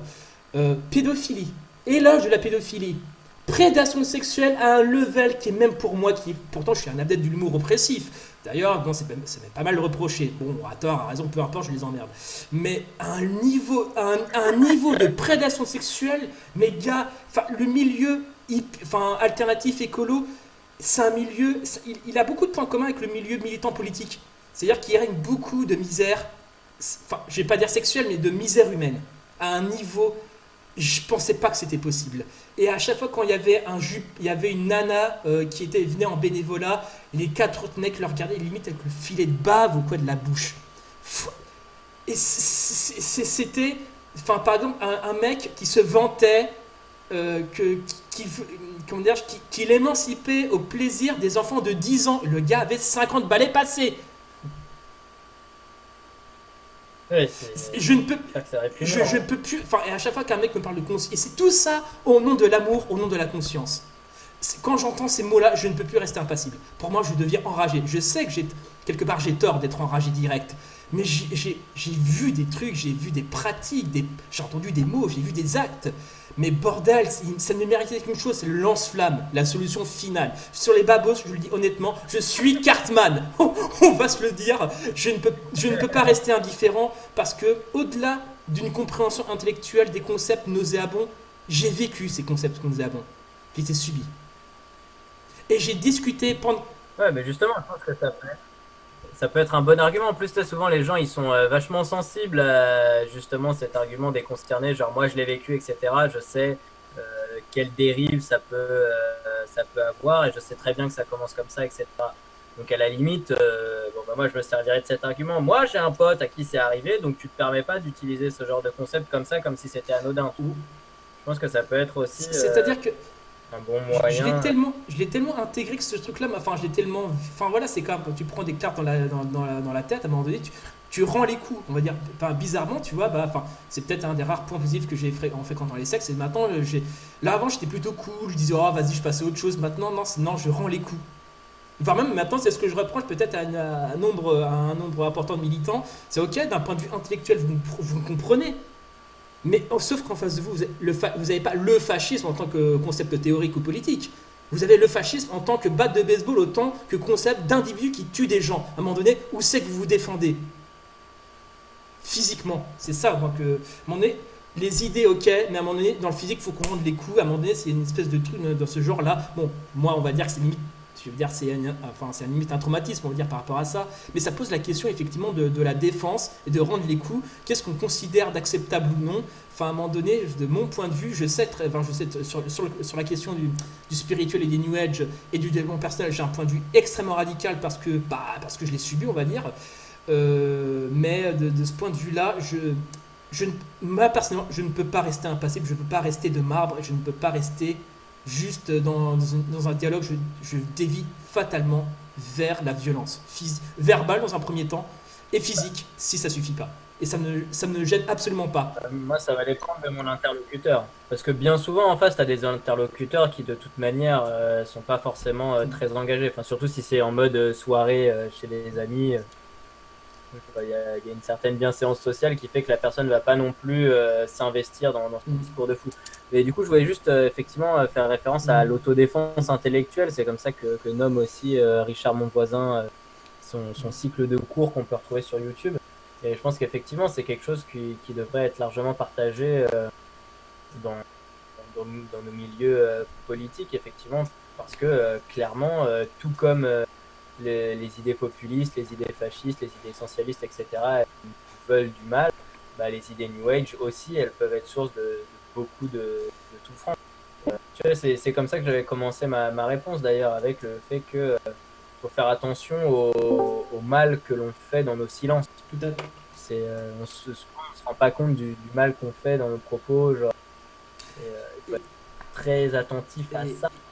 Une autre anecdote, une autre anecdote, c'est par exemple, je discutais avec un mec qui s'appelait Eknad, enfin bref, un mec un peu physique, un peu à la Gandalf quelque part. Enfin, pour lui encore, j'ai même encore de la sympathie. Enfin bref, après c'est une contradiction. Et donc à un moment donné, on parlait effectivement du contexte, effectivement du contexte, parce que pour lui c'est la volonté magique, etc., etc. C'est-à-dire que dans sa croyance, si un Éthiopien est né en Éthiopie, il meurt de faim, c'est de sa faute parce qu'il a choisi de s'incarner dans ce corps-là, il a choisi de mourir de faim ou il a subi un mauvais karma parce qu'il a fait, des saloperies dans ses vies antérieures. Donc effectivement, ça justifie, c'est même un des éléments qui m'a fait commencer à réfléchir, c'est-à-dire que si un enfant de 5 ans crève de faim en Éthiopie, c'est parce qu'il l'a voulu, parce qu'il le mérite. Là, à un moment donné, j'ai pris le parallèle avec lui, j'ai poussé le truc un peu loin, je disais, ouais, si un juif dans les années 30, termine dans un camp de concentration, est-ce qu'il le mérite? Enfin, je veux dire, c'est qu'il a choisi, c'est qu'il le mérite. Il dit absolument. Parce que s'il croyait vraiment en la vie, en Gaïa ou en Krishnamurti ou peu importe, bah, il aurait réussi à s'en sortir. C'est là où je lui dis, malgré toute l'affection que j'avais pour lui, je lui dis, à un moment donné, tu vas fermer ta gueule ou ta tête va finir dans le mur. Ouais, bah, je suis assez d'accord, effectivement. Moi, franchement, même avec des bons potes, j'ai failli me foutre sur la gueule parce que effectivement, le négationnisme, on y arrive très vite hein, quand on est à chacun son avis, etc. Ah ouais, chacun son avis, bah t'en penses quoi de la Shoah? Ah là, d'un seul coup, ah ouais, peut-être que là, ça devient grave de dire chacun son avis en fait sur certains sujets. Et sauf qu'en fait, il y a pas que la Shoah, il y a nombre de souffrances où dire chacun son avis, bah en fait, c'est nier cette souffrance. Ouais.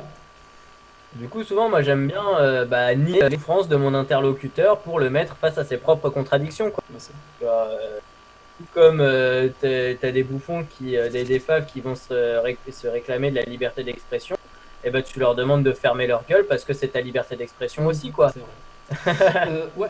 Par contre, si on pouvait passer l'étape, si les gens avaient des questions, peut-être, enfin peut-être, parce que là, on pourrait blablater pendant des heures sur ça.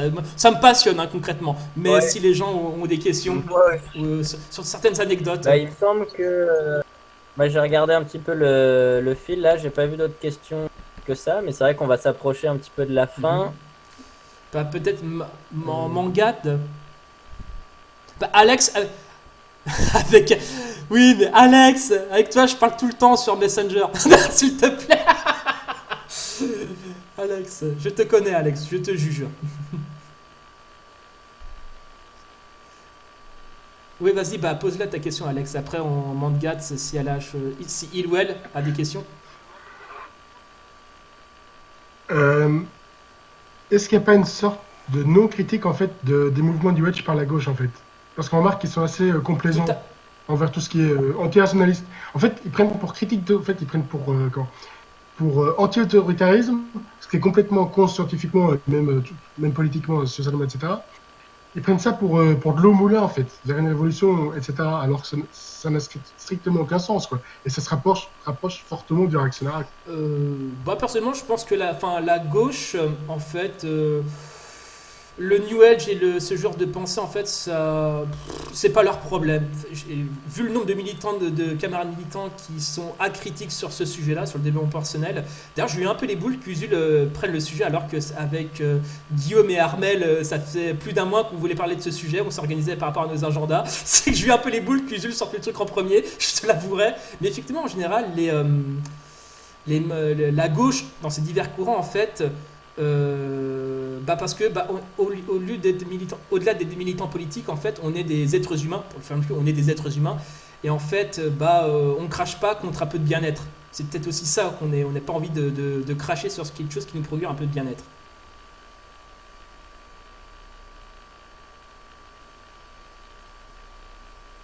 Bon, après, je sais pas si ça répond à la question d'Alex. Mais oui, politiquement, sur le New Age, effectivement, il y a une forme de silence sur ça.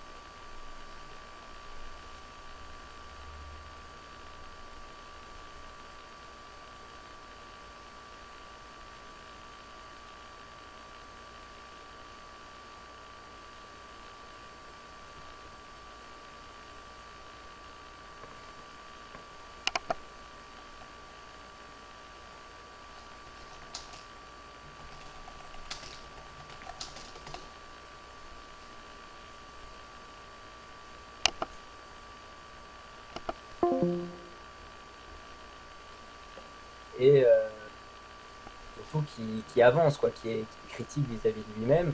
Et par exemple, ce que tu définissais tout à l'heure comme positiviste, qui est en fait beaucoup plus de l'ordre du discours messianique, ça, c'est des choses qui sont petit à petit abandonnées dans les corpus scientifiques. Donc, je pense qu'il y a effectivement plein de séquelles du religieux qui composent des biais dans nos réflexions. Mais justement, en fait, le rationalisme, il va être ouvert à cette critique et à la remise en question de ses propres présupposés et de ses propres conclusions. Chose qui n'est pas le cas dans les New Age ou dans tous les autres corpus euh, antirationalistes où il y a jamais de remise en question, en fait. Parce que quand on dit chacun son avis, c'est bien l'opposé même de toute remise en question. Donc en réalité, moi je pense que D'ailleurs, bien souvent, les gens qui critiquent le rationalisme font un pur homme de paille et en ont souvent une très mauvaise connaissance. Ils vont justement définir la science comme des résultats qui seraient donnés arbitrairement comme ça, alors que c'est pas du tout le cas. Ce qui est fondamental dans la science, c'est la reconnaissance des pairs, etc., la relecture mutuelle. Et on va tout de suite avoir affaire à des critiques sur Descartes, etc., alors qu'aujourd'hui, Descartes est complètement obsolète. Plus personne ne fait référence à Descartes dans des corpus actuels. Enfin, il y a toute une approche de la science, comme liée à la technique aussi, par exemple, qui pour moi est beaucoup plus de l'ordre de l'homme de paille que Creuse. Et d'ailleurs un peu ce qui m'agace bien souvent chez beaucoup de militants qui se réfèrent à Foucault ou même à la French Theory en général, c'est que y a une critique de la science, mais bien souvent quand on explore un petit peu ce qu'ils en connaissent, qu'est-ce qu'ils ont lu, des corpus rationalistes, etc., bah en fait strictement rien. Genre, ils savent pas ce que c'est la démarche scientifique, ils savent pas quels sont les biais d'attribution classiques, les biais de raisonnement classiques, etc. Et en fait, ils ont juste en tête la bombe atomique et c'est tout, quoi. Donc, après, effectivement, en fait, pour moi, dans le rationalisme, il y a l'autocritique, nécessairement. Sinon, c'est pas du rationalisme. Et à la limite, pour pas trop épiloguer, je renverrai aussi vers ma vidéo critique de la sociologie qui développe aussi cette idée que le scientifique, il doit nécessairement être engagé politiquement, à mon sens. Parce qu'on ne peut pas se permettre, par exemple, en tant que scientifique, de constater l'effondrement écologique, de dire que dans 100 ans, il n'y aura plus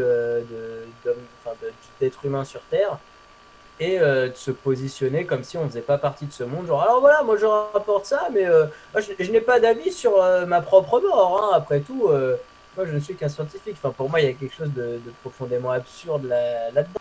Le, le rationalisme, il doit nous servir d'outil en tant qu'être vivant. C'est une fonction de notre capacité, de nos capacités cognitives. Et, et donc, en ce sens, ça peut pas être juste la recherche du savoir, même si c'est absolument déterminant. Ça ne peut pas être que ça. Ça doit être aussi un outil pour vivre, en fait. C'est une de nos capacités cognitives et sociales. C'est ce qui fait la richesse, à mon avis, en grande partie de notre cerveau. Donc, c'est important, effectivement, tout comme on en parlait d'ailleurs samedi dernier, la pandémie. Et à la fois, il y a une critique du rationalisme à faire, surtout du côté des zététiciens, etc., dans lesquels il y a beaucoup de conneries et beaucoup de choses qui fricotent aussi avec l'extrême droite. C'est tout un autre live qu'il faudrait faire. Effectivement. Hashtag la Paul-Éric fois, Blanc-Rue. il y avait- Oui, c'est vraiment. À la limite, voilà, ça sera sûrement peut-être bien le thème d'un prochain live, effectivement, ça sera intéressant. Mais du coup, pour conclure, quand je parle de rationalisme, moi, c'est effectivement parce que, à la fois, quand on est dans les milieux libertaires, on a l'impression que cette rigueur rationaliste et matérialiste, elle n'est pas du tout là. On a le droit qu'à des analogies sur la matière, etc., qui d'ailleurs ferait assez bien écho aux analogies spirituelles des New Age. Et quand on est chez les zététiciens, qui se prétendent rationalistes, etc., on a une méconnaissance crasse de tout ce qui est politique, comme si c'était en dehors du champ du savoir, en dehors de la réalité, quoi. Comme si ce n'était que des idéologies et comme si les idéologies ne faisaient pas partie de l'organisation humaine. Donc voilà, il me semble bien comme petit topo, effectivement, c'est peut-être pas mal d'avoir reprécisé ça avant de conclure, vu le nombre de fois on a fait appel au concept de rationalisme pendant le Et live. aussi, à titre purement informatif, j'ai attaqué la secte que je vous ai parlé en procès. Et d'ailleurs, le maire du Patelin me soutient. Enfin, moi, faire la démarche d'aller dans un commissariat pour porter plainte et avoir le soutien d'un élu local, franchement, ça m'a fait bizarre. Je vous le dis honnêtement. J'avoue, trop de. Ah, Trop de mais contradictions. c'est un élu de droite. En plus, oui, c'est un élu de droite. Effectivement, en plus, oh là là. C'est un élu de droite. Mais en plus, j'y étais avec mon suite, ni Dieu ni maître. Je l'ai mis enfin, quand je suis allé dans le comico, je l'ai enlevé pour le mettre dans mon sac quand même. Faire un peu de tenue quand même. Mais ouais, c'est. Je sais pas si j'ai scanné la plainte. Enfin, j'ai scanné. Enfin, limite, j'effacerai mon blaze, etc. Mais à la rigueur, je pourrais le laisser. Je pourrais passer les pièces, voire même les photos. Les photos du collectif où j'ai été et certains mails avec marqué foi absolue, fréquence christique, amour pour Gaïa. Il y a des photos. Aussi un mail sur un son énergétique à plus de 20 000 euros. Putain, ça fait Ah, cher mais l'énergie, hein. voilà, c'est un soin énergétique de bâtiment. Ils ont une vision un petit peu comme Shining, c'est-à-dire que pour eux, chaque émotion, chaque traumatisme vécu dans un lieu, en fait, imprègne les bâtiments comme quand tu mets ta main sur une vitre, il y a il y a trace de ta main sur la vitre. Et ben en fait, vu que là où j'ai été, c'est un ancien orphelinat où il y a eu beaucoup d'actes pédophiles, beaucoup d'abus sexuels sur les enfants, et ben ils pensent que les bâtiments sont empreints des esprits traumatiques des enfants, des esprits qui se baladent au sein des bâtiments et qui entraveraient la bonne marche du collectif où j'étais. Et en fait, ils avaient trouvé une espèce de gourou pour 3 jours de taf à plus de 20 000 balles pour un nettoyage énergétique des bâtiments sur 3 jours de taf, un peu plus de 20 000 euros. Putain. Alors que ça serait tellement plus simple de mettre en place des protocoles expérimentaux pour vérifier leur dire. tu, tu penses, quand tu penses en matérialisme, mais tu n'as pas la conscience, Billy. C'est non, mais rigole pas, on me l'a sorti en vrai. Hein, et vrai d'œuvre, le gars était sérieux, il était pas comique. Hein. Bordel. Du coup, effectivement, je viens de relire le chat pendant que tu me répondais par rapport à ce que je disais. Du coup, effectivement, il y a quand même quelque chose qu'il faut reconnaître à la French Theory et à Foucault, on va dire, c'est d'avoir critiqué la science euh, comme sphère de réflexion qui est portée par des êtres humains et qui a donc, elle aussi, ses propres biais. Mais donc, on peut tout à fait faire de la science et on peut tout à fait faire une sociologie de la science. Mais on voit bien que quand on fait ça, on n'est pas du tout dans une posture anti-rationaliste. Au contraire, c'est la science qui étudie la science et qui étudie sa propre méthode. Et donc, je pense que c'est pas du tout. Je pense que voilà, on ne peut critiquer la rationalité que d'une posture rationnelle dans cette perspective.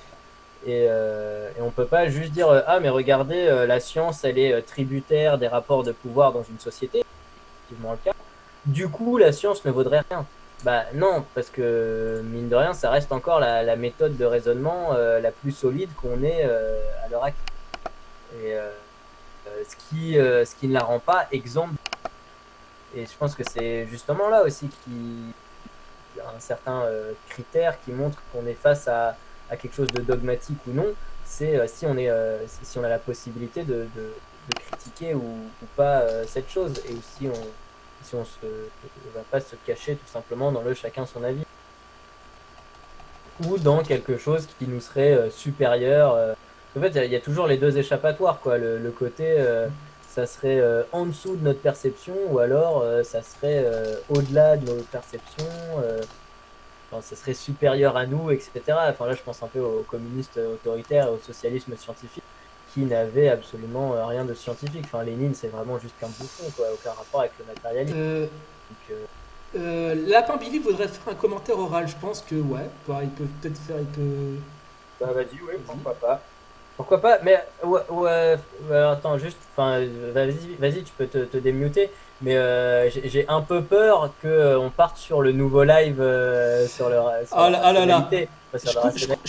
je- Mais à la limite, vas-y, on va je t'offre un Vas-y. espace et on essaiera de te couper pas trop loin Vas-y, là. après. C'est vraiment juste un commentaire. Oui, je On m'entend? t'entends.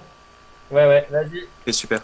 C'est vraiment juste un commentaire. En fait, je pense totalement comme toi que on peut avoir à la fois de la science, avoir à la fois de la rationalité et en même temps reconnaître l'irrationalité. Et en fait, justement, je pense que quand on lit pas mal d'auteurs justement de la French Theory, bah, typiquement Deleuze, tu vois ce qu'il explique quand il écrit Anti-Oedipe et Mille Plateaux, il dit j'ai envie de fournir une métaphysique à la hauteur de la science du XXe siècle en fait.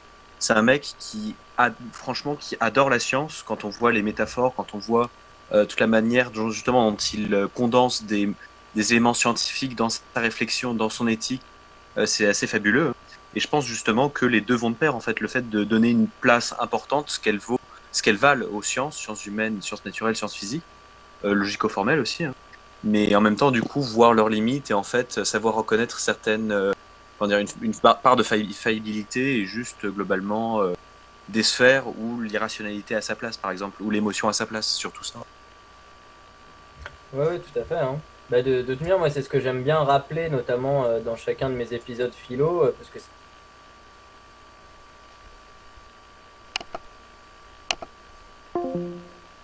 je fais souvent référence du coup aux travaux d'Antonio Damasio sur Spinoza avait raison et Descartes avait tort. Ce qui ferait d'ailleurs bien plaisir à tous les anti-rationalistes. Mais pour le coup, lui, c'est Pour, un neurologue qui a du coup étudié le cerveau et pour, le raisonnement. disons que pour faire simple, pour répondre à Lapin Billy, je dirais rêve en idéaliste, mais pense en matérialiste. Tu peux répéter, j'ai pas entendu. Pour répondre à Lapin Billy, je pense qu'une part d'irrationnel, oui, mais dans le sens, je dirais rêve en idéaliste et pense en matérialiste.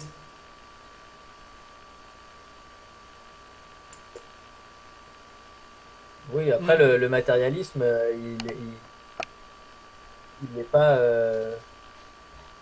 Le matérialisme exclut pas la pensée logique, hein. Oui, mais ce que je veux dire, c'est que d'un côté, oui, un peu d'évasion, un peu de rêve, pour inventer quelque chose, il faut bien l'avoir imaginé, l'avoir rêvé quelque part. Tu vois, ça part d'une étincelle de création. Donc c'est pas au nom du matérialisme, il faut pas nier cette étincelle, ni cette envie d'autre chose qui n'existe pas encore. Mais sinon, ça deviendrait une espèce d'un grand n'importe quoi, où plus rien serait possible. Mais en tout cas, oui, faut pas interdire le rêve. C'est juste, faisons pas du rêve une preuve ou une norme, en fait. Tout simplement. Oui, bah, je pense que interdire le rêve, ça serait plutôt ce genre de posture qu'on pourrait à la limite qualifier de scientiste, effectivement, mais qui c'est plus de l'ordre du socialisme scientifique. Enfin, Mais qui en fait, pour moi, n'a rien à voir avec le matérialisme. Bien sûr que les rêves, il faut les oui, appréhender sauf que comme, enfin, comme faisant partie de nos rationalités, comme les émotions font partie c'est de nos capacités cognitives et qu'on ne peut pas réfléchir sans ça. ouais, voilà, voulais dire, Lapin Billy, pour moi, en fait, il incarne, il incarne, il est pas, de ce que j'en comprends, après, je le connais pas personnellement, enfin, là, il m'écoute, mais dans le sens où, vu que moi, j'étais confronté à ce que ça donnait, l'excès de rêve et de conneries, c'est pour ça que je suis très très prudent maintenant quand quelqu'un me parle de rêve et d'émotion. Je dis pas qu'il a pas le droit d'en parler, mais je suis très prudent parce que j'ai vu ce que ça donnait l'excès dans toute sa folie. Je dis pas non plus soyons purement matérialistes, psychorigides, mais tranquille sur les rêves, tranquille sur les rêves, hein. Pour moi personnellement, je reste prudent sur ça. C'est tout simplement, j'en ai trop vu. Ouais, non, mais effectivement, d'ailleurs, moi aussi, je suis un peu dans la même démarche que tu décrivais tout à l'heure, Lapin Billy, à propos de Deleuze, de aussi être capable de donner euh, ouais, de l'imaginaire à la démarche scientifique, etc., du corps, du vivant à tout ça. Et c'est une réflexion qui m'est permanente quand j'écris des textes un peu plus poétiques, on va dire. Euh, c'est vraiment quelque chose de très important pour moi de revenir sur chacune des phrases et de me dire, ok, là, à quel moment j'ai cédé à des facilités euh, un peu idéalistes et voilà, parce qu'en fait, souvent, il y a bien quelque chose de plus fort à exprimer. Par exemple, voilà, euh, je sais pas, la mort de quelqu'un, on prend un Mm. sujet, c'est classique. Voilà, bim, la mort de quelqu'un, on peut parler de, oui, d'au-delà, etc., pour se rassurer, mais au final, je trouve que se confronter à à la simplicité des choses, simplement le fait que bah non, la mort c'est la mort, c'est terminé. En fait, il y a tout autant de poésie. Mais je pense qu'effectivement, il y a toute une poésie de cet ordre-là à développer. Ouais, Enfin, c'est pas comme si elle n'avait jamais existé. ouais, bien sûr, mais il suffit pas de nier, la science n'a pas pour, enfin voilà, c'est un mécanisme qu'adorent les New Age, c'est-à-dire que vu que la science avance à petits pas, avance lentement et reconnaît son ignorance, c'est-à-dire 99% des phénomènes du monde, enfin, on va dire dans un peu caricatural, effectivement, il reste pas mal de thèmes inexplorés où on ne sait rien. C'est plus en plus, plus on avance dans la connaissance, plus on se rend compte qu'on n'en sait rien, voire même on découvre des trucs paradoxaux, on va dire, par rapport à la science quantique que les New Age adorent reprendre, surtout les éléments en fait, ou deux atomes, ou je sais plus le nom précis, enfin l'un et l'autre seraient reliés malgré la distance, voilà, c'est... Enfin, ce qui est valable en physique quantique n'est pas valable en sciences, on va dire, conventionnelles. Donc, mais je reste de ma part. C'est le spin des atomes. C'est ça, voilà. C'est le spin C'est des ça, atomes. voilà. Et faut rester, enfin, rester mesuré en tout. Enfin, un libertaire qui dit rester mesuré, ça serait déjà une sacrée ironie, on va dire. Parce que si on serait raisonnable, on serait social-démocrate, quelque part.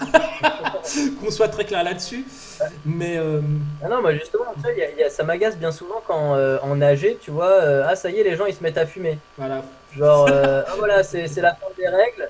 Du coup, bah, on emmerde tout le monde. Mais pour moi, c'est pas du tout ça l'anarchie en fait. Là, il y a un manque chronique d'empathie. On est beaucoup plus dans du libéralisme et du je m'en foutisme individualiste que dans une organisation collective enfin, ouais, qui vaille le coup, quoi. Ouais, je pense. Et respectueux. Peut-être, là, je vais peut-être couper l'enregistrement pour le New Age. Je pense qu'on a fait à peu près 2h30 d'émission. C'est vraiment pas mal. Franchement, je m'attends. Oui, il faut qu'on s'arrête. Il faut que j'aille manger. Non, c'est faux. De toute façon, tu ne manges que du vide. Je ne suis pas pratiquant du pranisme, du coup il faut que j'aille manger. Alors aussi, voilà, je voulais aussi mettre en garde sur certaines pratiques. Le crudivorisme, crudivorisme à oublier, c'est un truc de taré. Végétalien, là, franchement, c'est limite. Végétarien, c'est ok, pas de problème. Et les auteurs à problème, c'est, on va dire, Paulo Coelho, Deepak Chopra, James Redfield, La prophétie des Andes, Eckhart Tolle, Le pouvoir du moment présent. Il y a quoi encore? Les 4 accords Toltec. Enfin voilà, ce sont les œuvres peut-être les plus connues du développement personnel et du New Age. Ce sont des livres à bannir, en fait. Je pense qu'avec Armel, je verrai après pour qu'il fasse une petite liste de livres, de livres phares du développement personnel et du New Age, un peu à bannir, quoi, en fait. Le fameux, n'en fais pas une. Ah ouais, une cartographie New Age. Ah, putain, mais t'as intérêt à avoir un sacré mur et une sacrée carte, parce que le truc, il va être épais. Mais attends, pourquoi végétalisme? Le végétalisme aujourd'hui, enfin c'est tout à fait sain comme mode d'alimentation. Non, mais le végétalisme, mais j'en ai tellement vu. Attends, mec, on soit très clair. J'ai fait à bouffer pour 30 personnes, pour des végétaliens, des crudivores, des gens qui boivent que des jus de légumes. À un moment donné, quand je faisais à bouffer, j'ai l'impression de négocier la paix au Proche-Orient, tu vois. À un moment donné, c'est compliqué. Ah oui. Non, mais effectivement, il est clair que par contre, parmi. Enfin, oui, il y a des ouvertures dans ces sphères-là, effectivement. D'ailleurs, aussi dans les arts martiaux. Alors qu'il y a aussi des arts martiaux tout à fait respectables et sans problème, quoi. Mais effectivement, ça fait partie des portes d'entrée parfois de ces idéologies. J'ai un côté parano, mais à un moment donné, quand tu t'arrives, quand les mecs te proposent un barbecue, toi t'arrives avec quoi? Avec 2 litres de bière et des merguez. Quand tu vois les légumes grillés, et du tofu grillé sur les braises, à un moment donné, tu sens que t'es pas dans l'ambiance, tu vois. Ah, mais moi je suis pas d'accord, je suis grave content avec le tofu. Mais arrête, moi je viens des chantiers, quand un portugais me disait sur le chantier, vas-y Manuel, va chercher le merguez. Bah t'arrives avec le pack de Super Boc et les merguez et tu kiffes. Et là, bah non, t'arrives, t'as l'air d'un con. Et moi j'ai bouffé des merguez pendant 2 semaines. Oh la vache. Bon allez, concluons là. En parlant de merguez, je vais aller en non manger, mais manger des pâtes, voilà. Ok, bah vas-y. Je vous souhaite une bonne soirée. Ok, bah à plus dans le bus, Guillaume. Mais il est raciste comme la gauche est raciste, Oui, en fait. Tu vois, c'est un racisme oui, c'est un bienveillant. racisme bienveillant et c'est un racisme qui s'assume pas comme tel, quoi. C'est-à-dire que je te pille, vulgairement je te viole, mais avec le smile, avec la vaseline. En fait, c'est ça. Je te pille tous tes concepts de karma, de zen, je les déforme et je les remets version occidentale pour me faire du business, en fait. Mais c'est vachement bien tes petites babioles là. Comme les petites enfin ouais, on met un rapide vernis et puis c'est totalement ça.